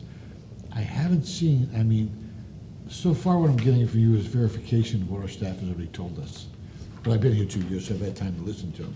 I didn't hear anything new or exciting or any silver bullets, and maybe there aren't any silver bullets. But I guess I was just, and maybe that's because this is stage 2. Stage 3 will be the whiz-wham part of it. But so far, like I said, I've learned from our staff, who are also very learned, and they've had a lot more time to get through this thick skull. You have a 2-hour presentation, of which I missed 15 minutes of. So I want to thank you for doing what you're doing, but I'm hoping that there's something exciting coming. That's a good point, and I know that some of this stuff just seems like, oh yeah, we all know this is the way it is. I think the reality is that from a recycled water standpoint, whether it's potable or non-potable reuse, you have limited options. You have only limited options because of potential demands and supplies from your wastewater side and the users that would use it, and from regulations. Now, when regulations change, and we really give you their attention, change, and direct potable reuse is going to be a reality sometime in the future. If you were to capture all your flows, we could treat it, we could use it. And you could do that here. You wouldn't have to partner with another agency if you didn't want to. But we're speculating, right? We're forecasting what's going to happen in the future based on our knowledge, and we think that's going to happen. We'll probably have some sort of direct potable reuse regulations within the next 10 years. Some people think that, and I think that might be true. We have certain amount of indirect potable reuse regulations with groundwater. We have those. We're still working on surface water, but we're going to have those. The other thing that we didn't mention, and we loosely mentioned it, the reservoir augmentation strategies that we have today are based on a lot of conversations with the Division of Drinking Water, used to be the California Department of Public Health. They have a lot of concerns about public health. They're very, very careful. The discussions that we've had lead us to very conservative, safe dilution factors in large reservoirs. We've also had, I personally had conversations with regulators about the fact that there's a lot of smaller agencies that don't have these big reservoirs to play with. So are we going to leave them out of the picture on potable reuse? And they're taking that into consideration. In this process, they will likely add additional treatment requirements on top of what we're already talking about. And I think you missed this, but Scott kind of, or maybe you were here for it, but there's certain treatment plants. There's a conventional water treatment plant, and then there's an advanced water treatment plant. That's MF and RO, reverse osmosis, just like if you go buy bottled water, it's reverse osmosis. Pure water in San Diego, we've been there. Same thing. If you've toured that, you know the facilities that they're putting in. Know it. In addition to that, they'll probably require us to do something else. An extra barrier, whether it's a technology or a storage, something to where if there is a problem in those plants, they're going to be able to react to it before it gets in. Fail safe. Some sort of fail-safe. I'm all over it. So when that happens, and we know what those things are, we may have a better picture of what we can do here that would be more of a silver bullet. But until then, with what is available for, meeting the regulations, I think these cover the options that we have. Yeah, I think Kevin mentioned. And I'm sure I do. And to me, you're just verifying what staff has already told us, which is great. And you have to do that with kids too. Sometimes you tell a kid something, as the parent, they don't listen, but if the uncle tells them, they go, oh yeah. Same thing. Kevin mentioned toys earlier, and I think that this district actually does have some future toys to play with when it comes to direct potable reuse. There's some in the parking lot. Yeah. Number one, you're a wastewater agency and a water agency. Yes. So you don't have to negotiate with yourself. That is a real challenge in some places, Yeah, we including the still city of do. Los Angeles. Yeah, you Their haven't own been around here long. departments.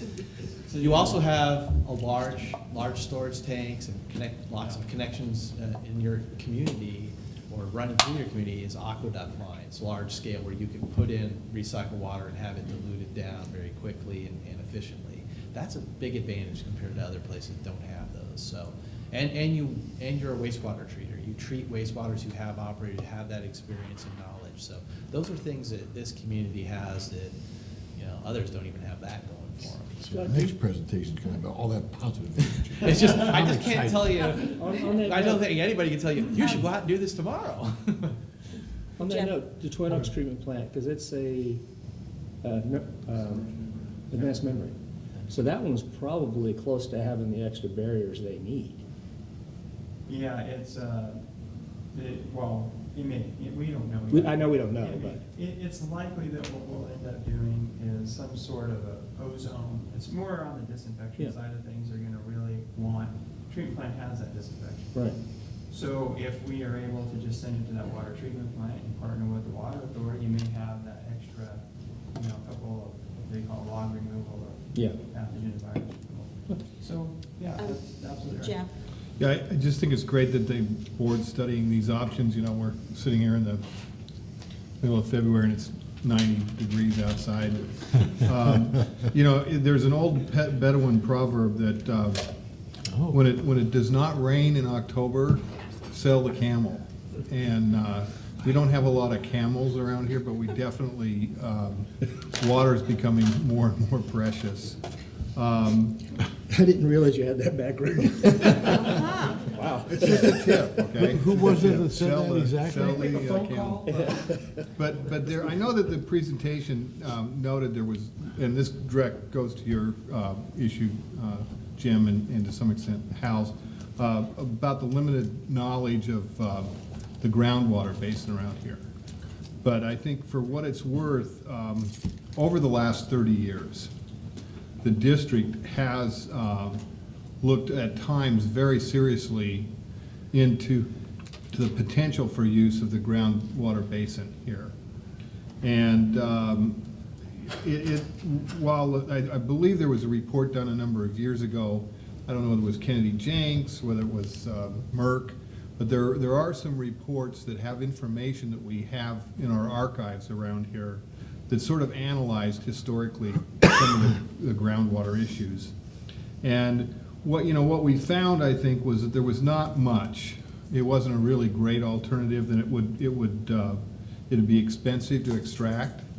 And even in one drought, I don't know whether it was in the 80s or the 90s, 93. 93, the board spent significant, I mean hundreds of thousands of dollars to develop the well over in Old Restaurant Row, and seriously develop that as a potential source of water, particularly during drought periods.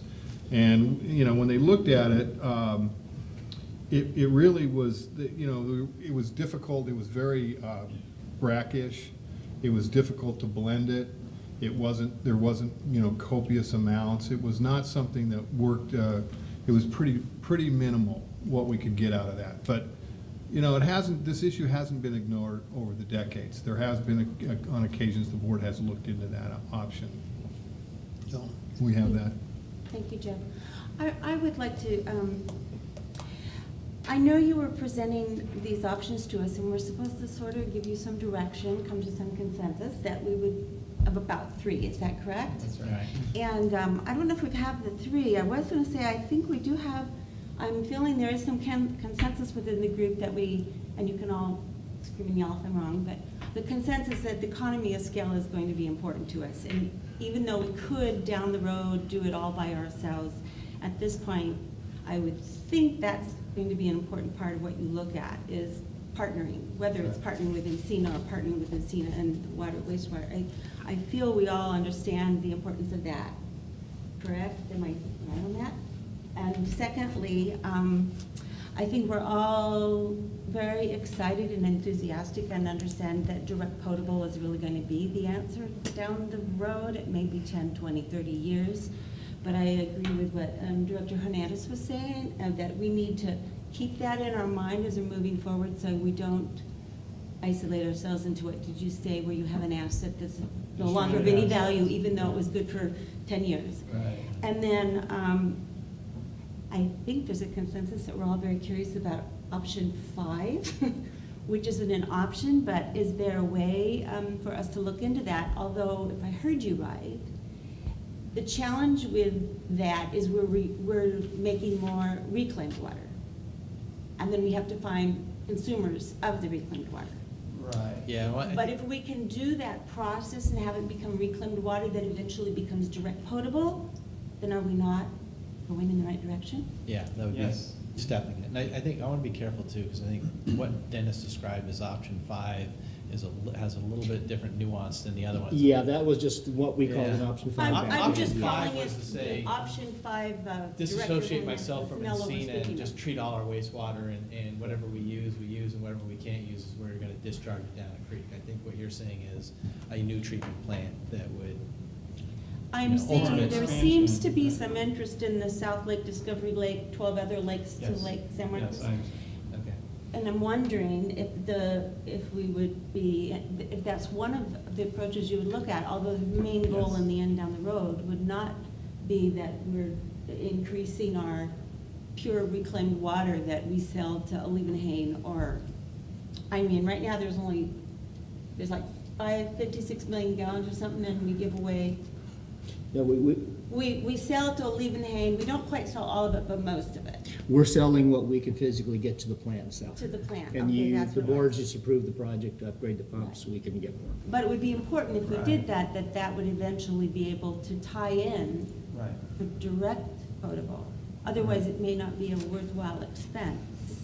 Is that So, something you yeah, do now? Can you I think you're on analyze? the right track here. So what I understood is that we would look at a non-potable reuse option that included some storage in South Lake, and work out also putting some, stormwater in there and capturing that, getting that into the sewer, and that would help our flows go up a little bit. So that would be a non-potable option that includes some stormwater runoff, both wet weather and urban runoff, right? But, yes, but eventually down the road, that non-potable might, as 20 years from now, might be able to be potable. Yeah, right? That's potable. correct. And so I wanted to answer that separately, because any non-potable option that you go forward with is always gonna do that. It's going to move you down the road towards direct potable. You already have a treatment plant right now, for example. That treatment plant creates what we call Title 22 water, purple pipe water, irrigation water. If we take that water, which is really pretty good, well-treated water, and then we add an advanced treatment plant to it, an AWT, what we call these we sell AWT up there, with the MFRO and the advanced oxidation, then we have water quality that would be suitable for potable reuse. So you already have that asset. What you don't have is you don't have it capturing all your wastewater right now. It's capturing some of it. And augmenting that with the stormwater would allow us to move down that path. And then in the future, if regulations do come up, you could take that effluent, not sell it, and you could send it to an advanced water treatment plant that may be built on that site or someplace else. Port Encino or wherever. And utilize it. So, yes.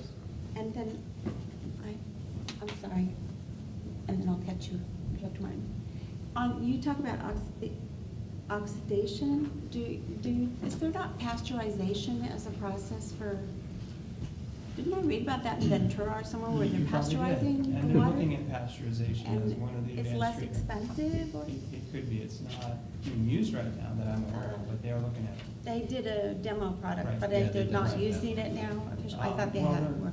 They're not doing it on potable use yet in the city. They may in the future. Okay, but that is an option. It is. Okay, I'm in the right place. Thank you, and yes, Director Martin. Pasteur would be rolling in his grave if he did. And I appreciate this, there's a couple of things, and I could probably Google, or go home and Google water on Mars and get more information than what we know about what's underground in San Marcos. Which is kind of sad, because you guys don't know either. It's like, well, we asked a couple of people, they never got back to us, so we assume there isn't any. That's it. And it kind of reminds me, every time we bring up wells, everybody, again, reminds me of my favorite guy, the guy from The Wizard of Oz, the wizard who's back there, and don't look at the guy behind the curtain, he's not doing anything. It's like, why is everyone afraid of finding out if we have groundwater? Is it just geologically not there and we know that? Or are we just still guessing that there's not an underground stream, underground river, underground whatever, a little deeper? I don't know the answer, but I'm hoping someone does know the answer and not just don't go there, which is what I keep hearing. So that's a little bit different question than on the potable use side of it, right? You're looking at, do you have a asset of groundwater someplace that you could go access? Is Yeah. that correct? Yeah, We did not look at that. right. That doesn't mean we couldn't, we'd be happy to do that, but we haven't done that. Okay, thank you.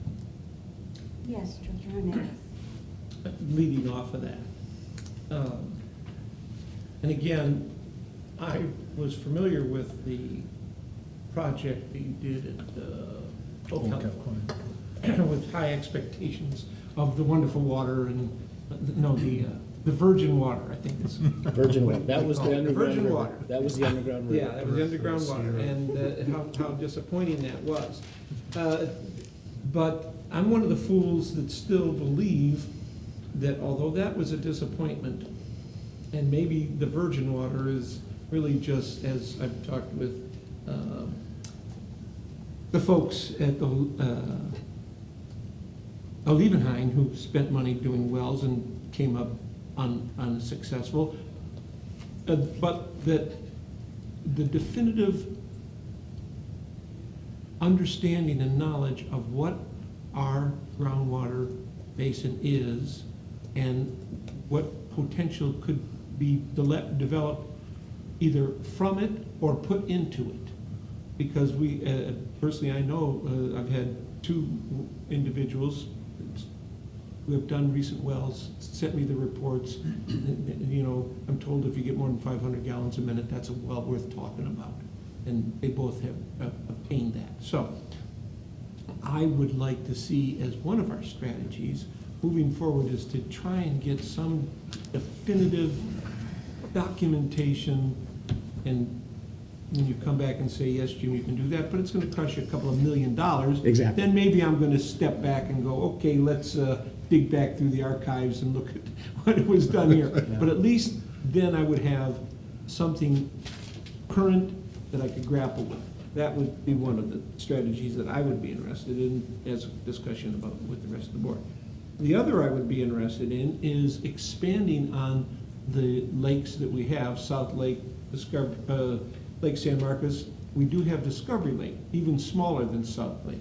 But what else we would have, would you like to get that call? Betty Ferguson would leap over the counter at you right this second, and she would just have your throat. I have no idea why, I just showed you. Yeah, it's It off. was me calling. Trump's the And expand on that to see, you know, boy, that's miserable. 220 and 200, and the lowest one up over at Escondido is 4,000. Got a long way to go. But identifying what, you know, because I personally know the city has 50 acres of ground. We certainly aren't going to use all of it, but I know they would be interested in putting some surface storage, creating some recreation, and between that area, which is just downstream from South Lake, and South Lake, there's another 15 acres that I know the developer would be happy to put into a lake with a purchase. So trying to get to 1,000 acre-feet of water in storage, what would that require size-wise, cost-wise, as part of the strategy on that building block, ultimately to do whatever we're going to do with it? Okay. Director Scanlon, do you have any three specific options? I have three. The one that I'm interested in the groundwater, but it doesn't really intrigue me that much as much as the kind of the option. I don't know if it's the modified option 5 that we're going with now, or whatever we're calling it. And I wanted to ask another question though. Do you foresee a day in the future when direct pour water, recycled water is almost commonplace, right? Do you see a day where we have communities which are still operating under indirect, and others that are just directly from the wastewater treated, the advanced treatment back into the homes? Do you see where there could be folks that may say, I want to live, who are not comfortable with direct, right, and say, I want to live in a community that's indirect? Will there be like a 50-50 balance? Will it be 75-25? That is a really interesting question. Yeah, I wonder how many people moved out of Big Springs, Texas. Well, They the implemented reason their why I asked projects. is It's a good question. I can take a shot at that. Sure. I mean, I obviously don't know, and nobody knows, but I think that the average person that I talk to just expects their water to be safe. A lot of people don't worry about it because they've got folks like you that are looking out for them, so I don't think they worry about it too much. There are some that are extreme, and they are also worried about the fact that there is trace elements of Advil in equivalent to, one Advil for 7 Olympic-sized swimming pools, and they don't want that, and they're worried about that. They're worried about the people who prepare food that may have some detergent on the countertop, and then it's going to get in their system, and they're going to have trouble. So you'll never change those people's perspective. And they may always feel like the natural barrier is important. But my guess is that most people aren't going to know, and they're going to say, hey, we got these advanced treatment processes. When people go tour them, like I think most of you have, you're like, wow, this is great. And if you drink the water like I have at Orange County Water District coming out of the tap there, you'd say, wow, this is great. And so I think that it's not gonna play into the decision-making process. That's my guess. Yeah, and you might be right. Eventually, I think as times change and it's much more commonplace, I think people, but that might be 50, 100 years from now. It could take a long time. And people make buying decisions based off of a neighborhood has an HOA or MLRUs. I mean, they do make themselves informed on these types of things. And recently I went to a school. There was a group led by the school district and some other community leaders on a PACE Promise program. And not to get too far off on a tangent, but they were looking at an idea that would basically guarantee higher education for kids that graduated through the San Marcos Unified School District. It's not only a good thing to do, it's an expensive thing to do too, and they're still trying to figure out how they're going to make it work. But it's not only a good thing to do, but it could separate our community from other communities and give people reasons and desires to live here. Right. And I think that doing something like Plan 5 or the modified Plan 5 may also serve a similar purpose, that if someday we are in that debate of I want to live in an indirect community versus a direct community, San Marcos could, and our customers could be indirect. I don't know. I mean, there's a lot of this because we're talking 20 years down the road. Nobody has a crystal ball. That's an interesting point. I was gonna say, to a lot of people, I think they'll decide, do I wanna live in a community that has a reliable, sustainable source of water Yeah, I versus think one you that get that either way with doesn't? this. And, yeah, I think that's interesting. Don't put fluoride in it, though. Yeah, that's a perfect example. That's, I thought. It stirred up. I do think the only people that have crystal balls are all the bottled drinking water companies, because they're just selling it more and more every day. The more we discuss it, Well, they the got more very few people start drinking. regulations. Would you Yeah, like a strategy exactly. for us to get into that game? They can't meet our regulations. Yeah. Bottled water cannot meet the potable water regulations we are required. I mean, we should be putting a label on something and selling it out the door. We should. Do you, Director Elizarth, do you have some opinions on it? We're trying to come to some consensus here? Yeah, I like, along with Director Sinell, I like the idea of a combined stormwater non-potable system. I think that shows a lot of innovation in the community.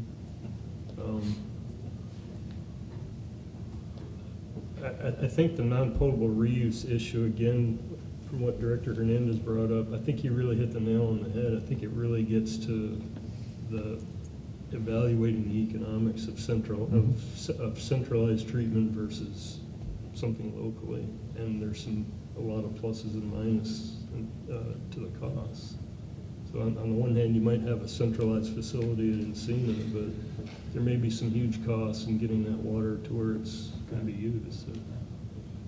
So I think it's important not just to pick out options within non-potable reuse, but to look at the economics of kind of the matrix of how they shake out. So it's kind of, the other kind of irony I see in this is that related to stormwater is, municipalities have been trying to separate stormwater from sanitary sewage for the last 150 years, and we've come Now full we can combine circle, them. and we're combining them back together, so that's pretty interesting. But yeah, I would say that it is, in all those cases, they all have the ability to shut it off. Yeah. Before a provide- storm yeah, event. So I mean, it's it's really a nice utilizing modern- it when they want it and not taking it when they definitely don't want it. Exactly, and a modern system that has the flexibility of doing that based on time of year and things like that is huge. Yeah. And it's interesting, we have two new communities in our San Marcos. We have the university community, and we also have the Creekside communities. The developers of those individual lots are spending hundreds of thousands of dollars to capture that first runoff and figure out how to do something to it so when it finally does go into the drainage system, it's acceptable. Taking and alleviating that large chunk, or taking that money instead of putting it in the ground, giving it to us, and we'll solve their problem, could be something to benefit everyone in our community. As long as they give us the money. You see, now that's the funny part, and that's what Director Elfart is correct. They've got the MS4 permit. Who is they, the city? Yeah, the land use agency, Yeah, whether right, county or right. city, because you gotta remember, half the flow coming through San Marcos comes from the county. because it comes from the north and then it goes to the city. Yes. So they've got all these MS4 permits that they've had, and now what happened is they've gone to, I think they call it Tier 2 now. They've gotten to where now it's not just us or the city with big lots or scripts or something like that. Now they're getting into the individual units as Tier 2, and they have to have an environmental buffer before it can be released. But that's a pit. Remember the pit you said you dug? and Yes, it rained to death? that's You it. dug So Yeah. that was a $40,000 pit. Yeah. But I would have much rather had them write a check to the district and alleviate my concern. So there's some opportunity It's a out there, and I don't quite know what it is. vicious but, circle. I did miss looking at a strategy. Is there somebody we could partner with? I mean, we do have our arrangement with Olevenheim, and I know they have a large reservoir, and I know, is that just going uphill the wrong direction to partner with someone like that to get our, whether it's reclaimed or stormwater, to that for that duration time? I don't know if a quick look at that, or anyone else. I mean, you Yeah. mentioned Escondido, but again, Mount Israel? they're. Mount Israel? So what you're talking about, the, Yeah, Mount Israel. maybe that's so far away and so far uphill that it wouldn't make economic sense, but is there someone out there that we could partner with that does make sense, that is not, is a very long-term opportunity and one that isn't gonna get shut off because they've had enough of this? Right, that's a good question.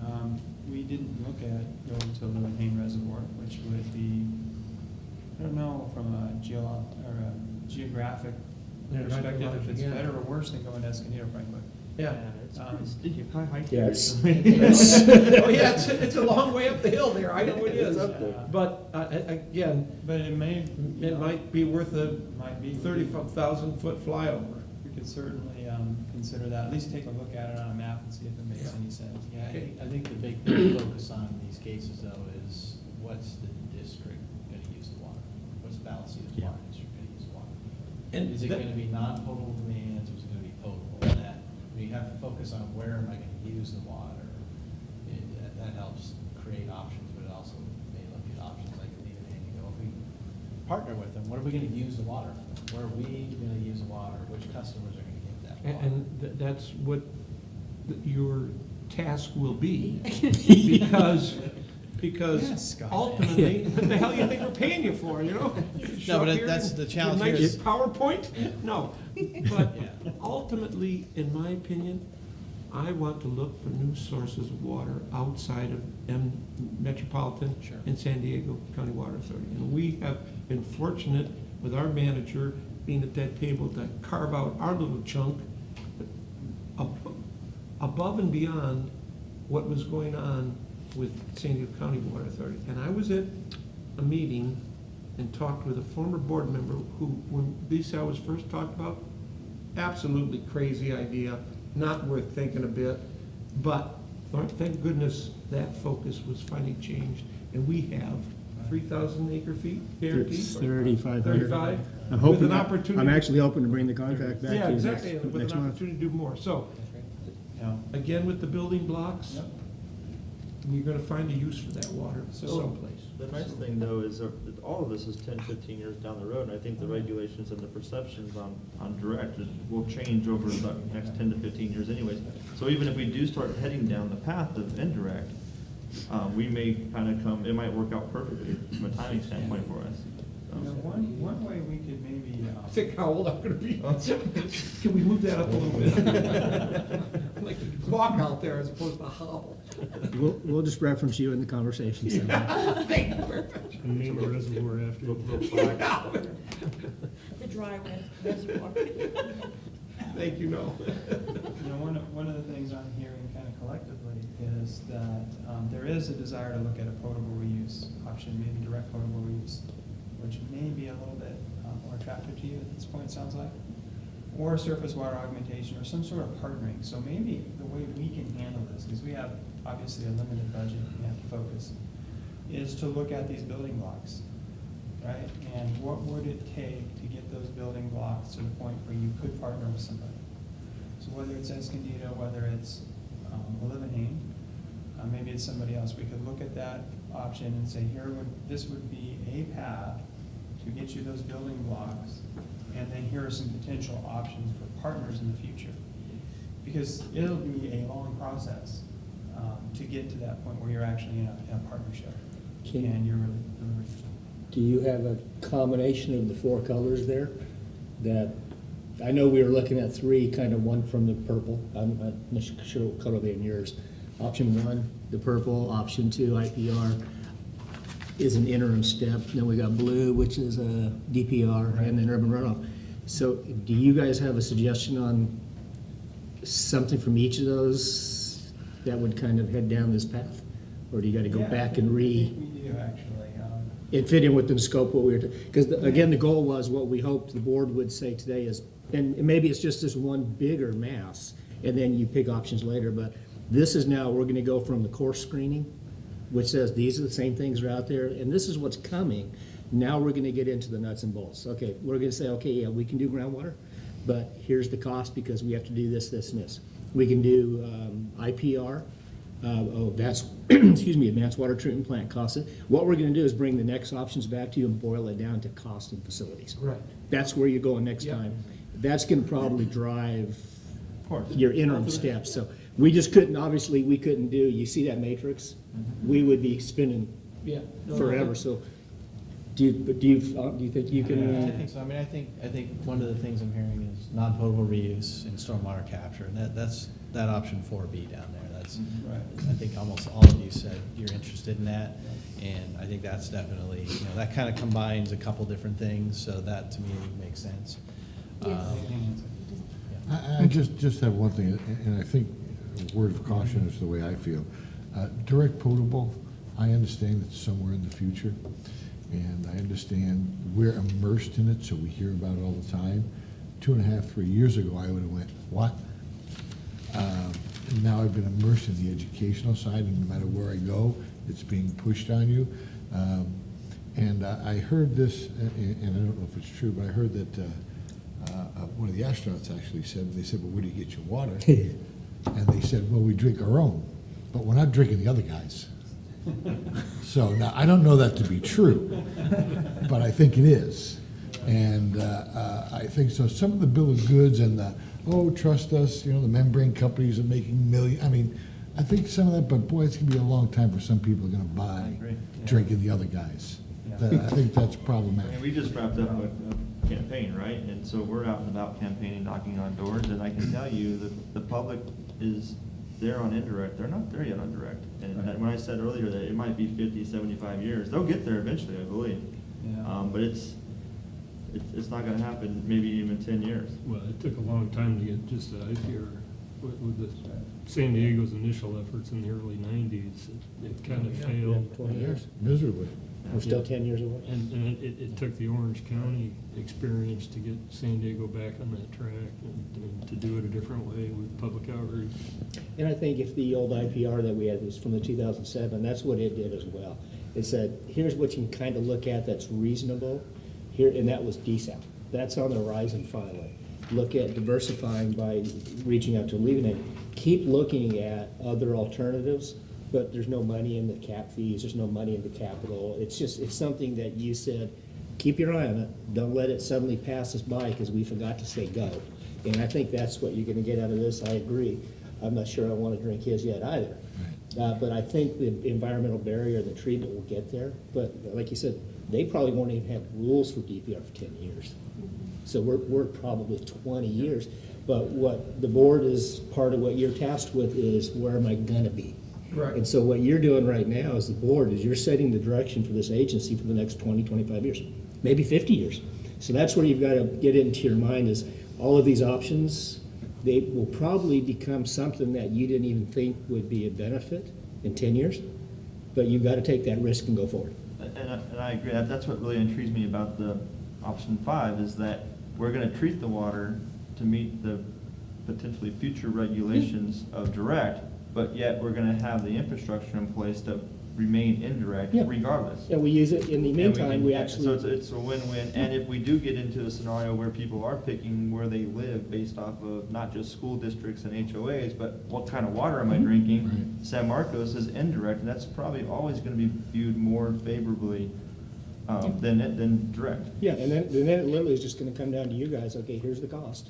How do you step into it? So if the cost with you and Jim doing it is That- 2,000 yeah, an so I acre prefaced foot. everything I said, Yeah. but the economy of Oh, scale exactly. discussion that we And had. that's that where if the it's- partnering issue pops Yeah. up, is suddenly like, oh, okay, if we do this, Yeah. now it makes sense. Yeah. And that's where you're headed, is, okay, look at this, but also tell us where you want us to be in 25 years. And one last question before we walk up.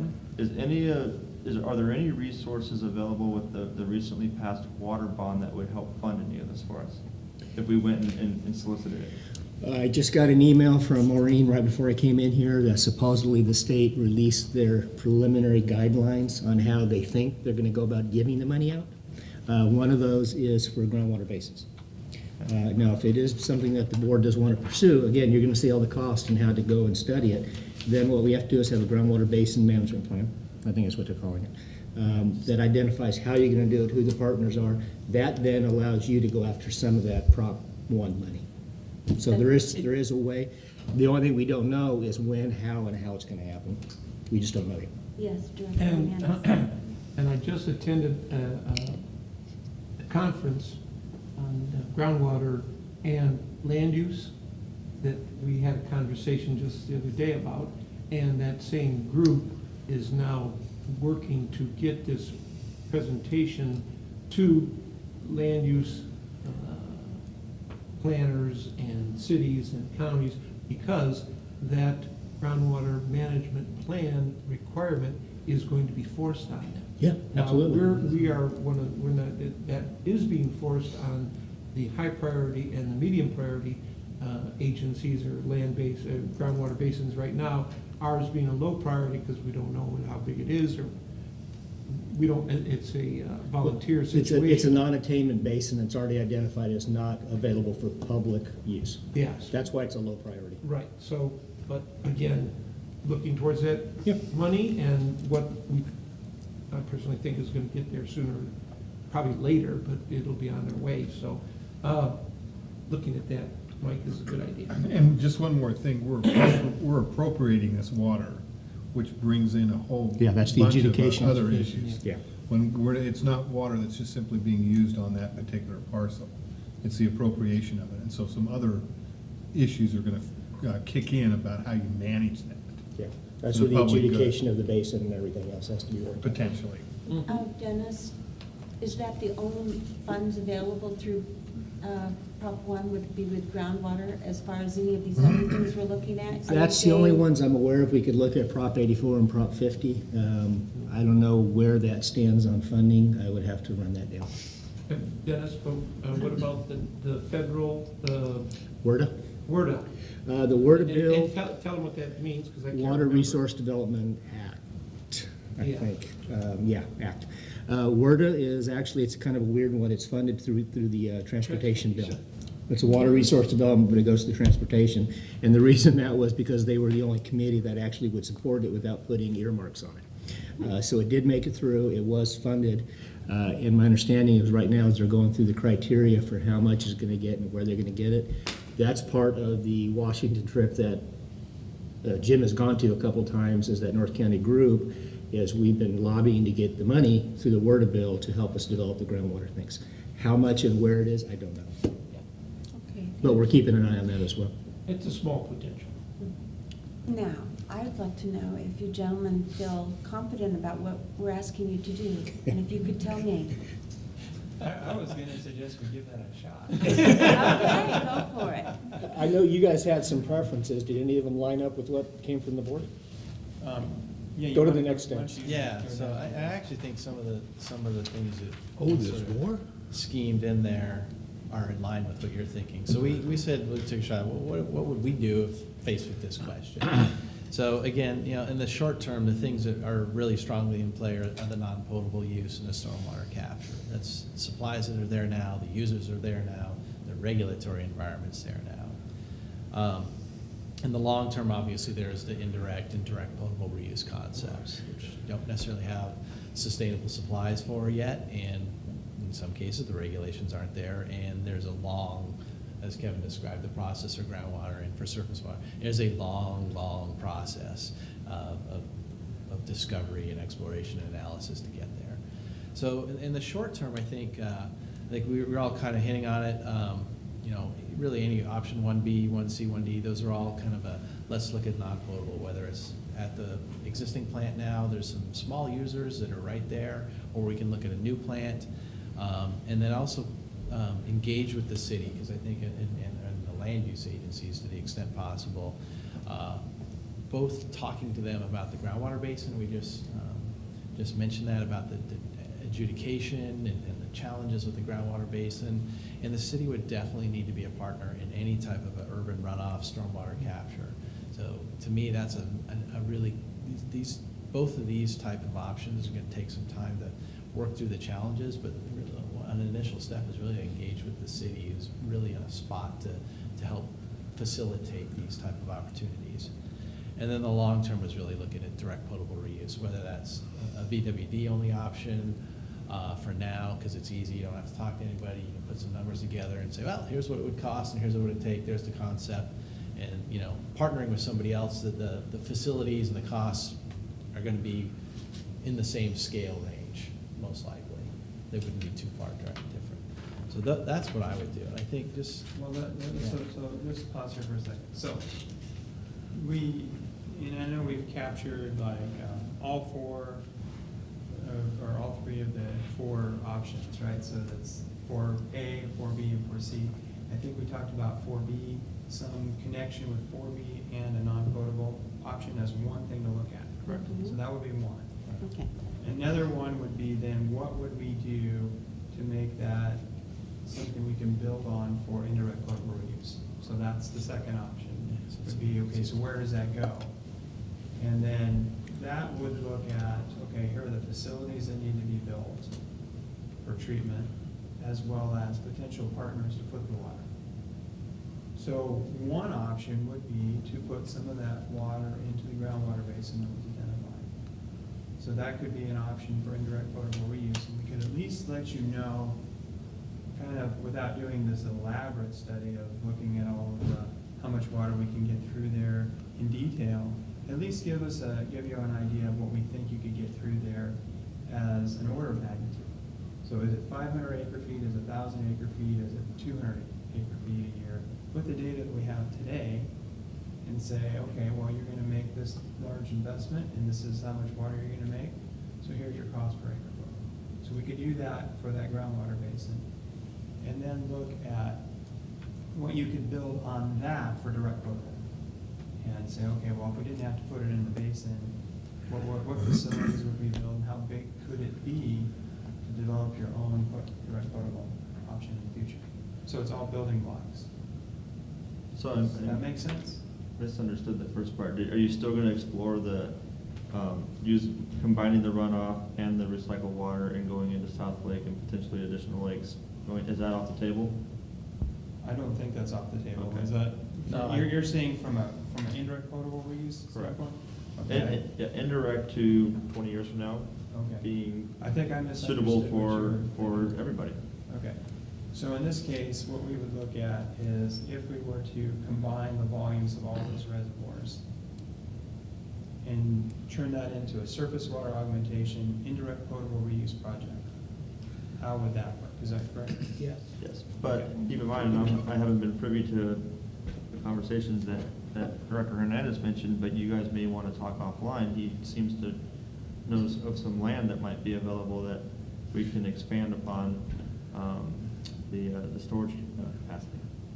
But again, it's just a fundamental thing of we need this much storage, it costs this much, so. Yeah. But Again, economies it's a of magnitude. scale, though, if Yeah. the problem we're facing right now is the three lakes that currently exist, Discovery, South, and Lake San Marcos, are too small, but there's apparently dozens of acres sitting out there in between these. I can tell you from just a pure physical engineering standpoint, you've got a big flat lot. So to turn it into a dam, I know Jim's. I'm not that familiar Yeah, with I it. know what Jim's conversation is. We've had this numerous times, but again, that can very easily be just thrown into the equation. Yeah. Yeah, we can throw that in and make an assumption to build storage, it costs this much. That's easy. And I didn't mention this, and I'm sorry, my brain is, but as part of that groundwater storage, which Dennis is gonna roll over in his chair, is what it would take to expand South Lake.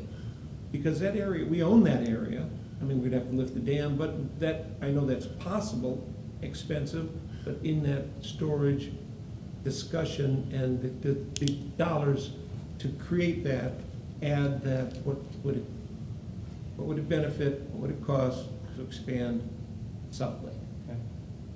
I was going to say, I think this first round, rather than maybe getting into all the specifics, I would have a better grasp personally if you would say, okay, if we were going to do the stormwater, everything, we're going to make it, and you said, to do it what you need X amount of acre feet. This is the capacity you have. This is how much more you would need. And in order to get that, looking at the map geographically, let's say, it would be very costly if you had to build a dam, but it might not be as much as if you just, had a meteorite drop into the ground. So tell us, what do we need to make it happen? And then, once we've got the what we're trying to do, I think all of these really important points will be a step down in the details, because it would be very difficult for you to start analyzing each and every one of these, so. Okay, I think I have A an big idea. generic idea, I think I incorporating. understand where you guys are headed now. So, Tell us. let me take a shot at it and see if I get it right. So if we look at from an indirect potable reuse standpoint, taking advantage of South Lake, taking advantage of All the all of the lakes. Discovery. Discovery All Lakes Discovery as well Lakes. as Alright. Lake San Marcos. We'll tell you what that volume is. We will look at this from the standpoint as here are the treatment processes that you need. Here's how much that's gonna cost. Here's how much you have from a wastewater flow and a stormwater runoff that goes in there to allow us to augment that flow a little bit, okay, or as much as we can. That makes sense. And then we'll take that and we say we can generate this much indirect potable water. Now, in order to get it into an indirect potable surface water, we need to have this blend ratio. That will size our facilities. Okay, we need this much more, like you said. We have this much, we need this much. There may also be some challenges with multiple reservoirs and cascading down. We'll have to look at that. Regulators have not looked at that to date that I'm aware of. I mean, if they had, I hadn't been a part of it, so I'll have to check on that a little bit. But as a minimum, we can say if you were to build a new reservoir that needs to be 2,000 acre feet or whatever it might be, we would need to build a dam either here near South Lake or here in this property you talked about, which would basically be a donut, right? We build a dam around it. And frankly, we're looking at that for the San Vicente Pump Storage Project, which you may be aware of. So we're looking at some donuts up at the top of the hill. So it can be done. And we can tell you what those budget costs are roughly. And then you can say, all right, add it all together. That's how much it costs per acre foot. Do we want to do it or not? Is that right for that option? That's perfect. For that Yeah, option, okay. including the advanced treatment plant that would be required as well. Right, Yeah, what you would they'll have. include every piece you need in That it. Okay, would so, be, so that would be that one option that kind of includes the stormwater and its indirect flow. Question I had, and this is what I was misunderstanding, and so maybe you want to look at this too. We could look at a non-potable system that takes advantage of the stormwater to give us some more flow for those periods of time when we don't have enough that you could sell your own water that way. Did you want us to look at that? That would be that combination 4B that looks at a non-potable system that captures some stormwater. That's what I'm sorry. Great. That's what I was getting at, as far as looking at that, and maybe that's a building block to an IPR in the future. Right. I like the idea of building blocks. Yeah. That could be your first step to the larger project. Yeah, there you go. Yeah. Right? Yeah. Yeah, I think that's your logical first step, is to do exactly what you and Greg were talking about. That would build to the next one as rules come available that we can take advantage of. But then hopefully it wouldn't be a stranded asset because we use it for 20 years. The other thing that may happen is you may use it for 20 years. You got your value out of it, it's depreciated, and that's the useful life. Not to say that won't At least happen. it's land, you can sell it. Director Martin. Is that within your current scope, or is that one of James's change orders? That was gonna be my next suggestion, is I think I need to go back to these guys, and you give me a clear option on what these things are. I was hoping to walk away tonight, but I think what we need to do is make sure we're clear on these options. Make sure his scope covers it, and I'll come back to the next available board meeting, and you guys tell me, yes, those are the options that you wanted to look at. I could send it to you by email, but then I'm gonna be daisy chaining things back, and I can't do that. So I think what we'll do is come up with the clear alternatives. Well, we're gonna come up with what we think are the alternatives, come back at the next board meeting, if we can do it that quickly, and then we'll verify in the scope if we need to change. Otherwise, I don't want them to be moving forward, and that's not what you guys want us to look at. Right. Perfect, okay. And frankly, to help everybody kind of understand what we can and can't do, if we keep it at a high level, we can do more. If we want to dive in and really understand, okay, well, this is $2,000 an acre foot, or this is $2,250 an acre foot, that's a big expense.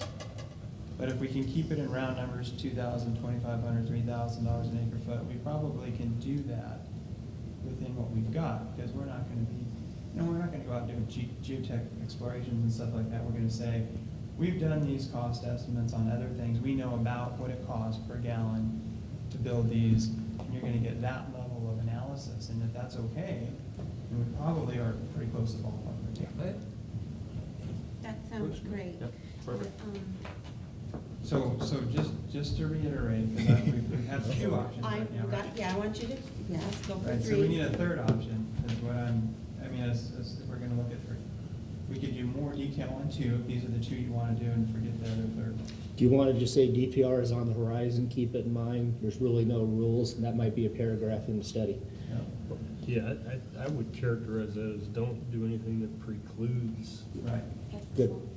Excellent wording. Yeah. Don't do anything that precludes it. And Okay. the third option is just make it rain whenever we want. I like the meteor. If it rains for We'd have 10 to do years the straight. study. But Director Martin. we do have to keep in mind that I remember reading not Sports Illustrated, mechanics and those kind of things, that by this time, we are all flying our cars, and we're living in domed houses out in the middle of nowhere. And so a lot of our theorizing will never come to pass. DPR, looks like it probably will, but may not. So One if you're accident- building. One accident, it could all be gone. But if you're building our IPR, and you use it as both, that makes a lot of sense. But I think you have a lot more to overcome than people that are in the industry keep talking about it and forcing it. Especially if you're dealing with. Yeah, I think you're right, that's to say, don't do something that precludes it if it does happen. Right.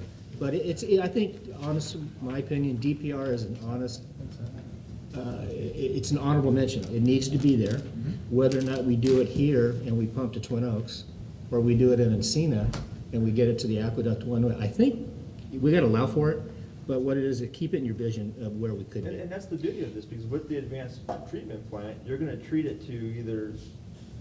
Pretty well, we darn don't know what close. the regulations are gonna be, but you're gonna treat it to whatever the advanced treatment plant is. But you're gonna be putting it into a reservoir, and so you're still taking the appropriate steps. It's hard to even think about it, because you don't know what the requirements are gonna be when they finally do approve it. Let me make one comment, just to make sure we're all on the same page here. If we go down this path and you say, we're gonna collect this wastewater and we're going to treat it here and we're gonna do our own IPR program, okay? And then later you decide we wanna do a DPR program with Encina using all of this wastewater at a different place. Those would be mutually exclusive, not building blocks. So the question that I have for the group is maybe, would that be the third thing to look at, is what would it be like if you partnered and didn't do all this stuff? and let somebody else do it. I would say that would be one of the first things we kind of all agreed on, is that we do need to look at the economy of scale. And personally, if we were gonna do anything just for Vallecitos Water District, I think we should make a lot of DPR. I mean, yeah, and then we should send that to everybody else and keep the real water right here. You know, they were saying the same thing. So, Texas will bottle it and sell it to us. I think that would be important to us to know. Yep. I think those are great three options. So that would be the three options, and let me also see if this is okay with you guys, because that's not a small endeavor. You know, because Encina's looking at that, they're due to do their own study, it's gonna be very different than what we're looking at your facilities here. So, but what we could do for that, and Dennis got me thinking about this when he says it could be a paragraph, we could do this more on an economy of scale level analysis. So what do I mean by that? I mean that if we're looking at Encina building, say, 20 MGD, okay, what does that cost versus you building 5 MGD? And I'm just throwing out round numbers, okay? And what do they have to do to get it there? So they've got an extra pipeline, extra pump station, operational costs of that maybe you wouldn't have here because you're closer to your users. So we could compare those things. That would be the third option, but it would be really high level. And then we'd zoom down a little bit closer for the facilities that we'd build within Vallecitos. Is that fair? That sounds like Yes, a and lot. like- Okay, so those would be our three options. Okay, we'll get those cleaned up into that general scope, and then what we'll do is at the next board meeting, if, I'm assuming we can get this done by the next board meeting. If not, it'll be the following one, but we'll bring it back, concurrence, make sure it's within scope, and then we'll be off and running. Okay. Thank you, gentlemen. Thank you. were, Thank you. Thank you. Well Good stuff. presented, answered the questions very well, and I'd just like to thank the board for a lot of very good questions and great commentary and thought, and I learned a lot just from all of us, so, all of this. Thank you. I thank you, and I do want to ask you, the next board meeting is definitely Wednesday, next. Okay. Well, when you say we could get it. Well, that was a trick done question. soon, I was Yeah. just thinking, okay. Now, I will tell you, the first board meeting in March. March? March. The first board meeting in March, we're gonna be bringing it to you because of a conflict with conference. I think it's on the agenda already. But yeah, we do have a Okay. board meeting next Wednesday. All right, thank you so very much. And I want to apologize for my phone going off, and I'm going to have to find out why, when it's turned off, it's ringing. So, I'm sorry. It's not a problem. We noticed in the contract, if it rings, that everything prior to that is. It's free. that is- Free. Thank you so much. Thank Meeting you. adjourned. Thank you.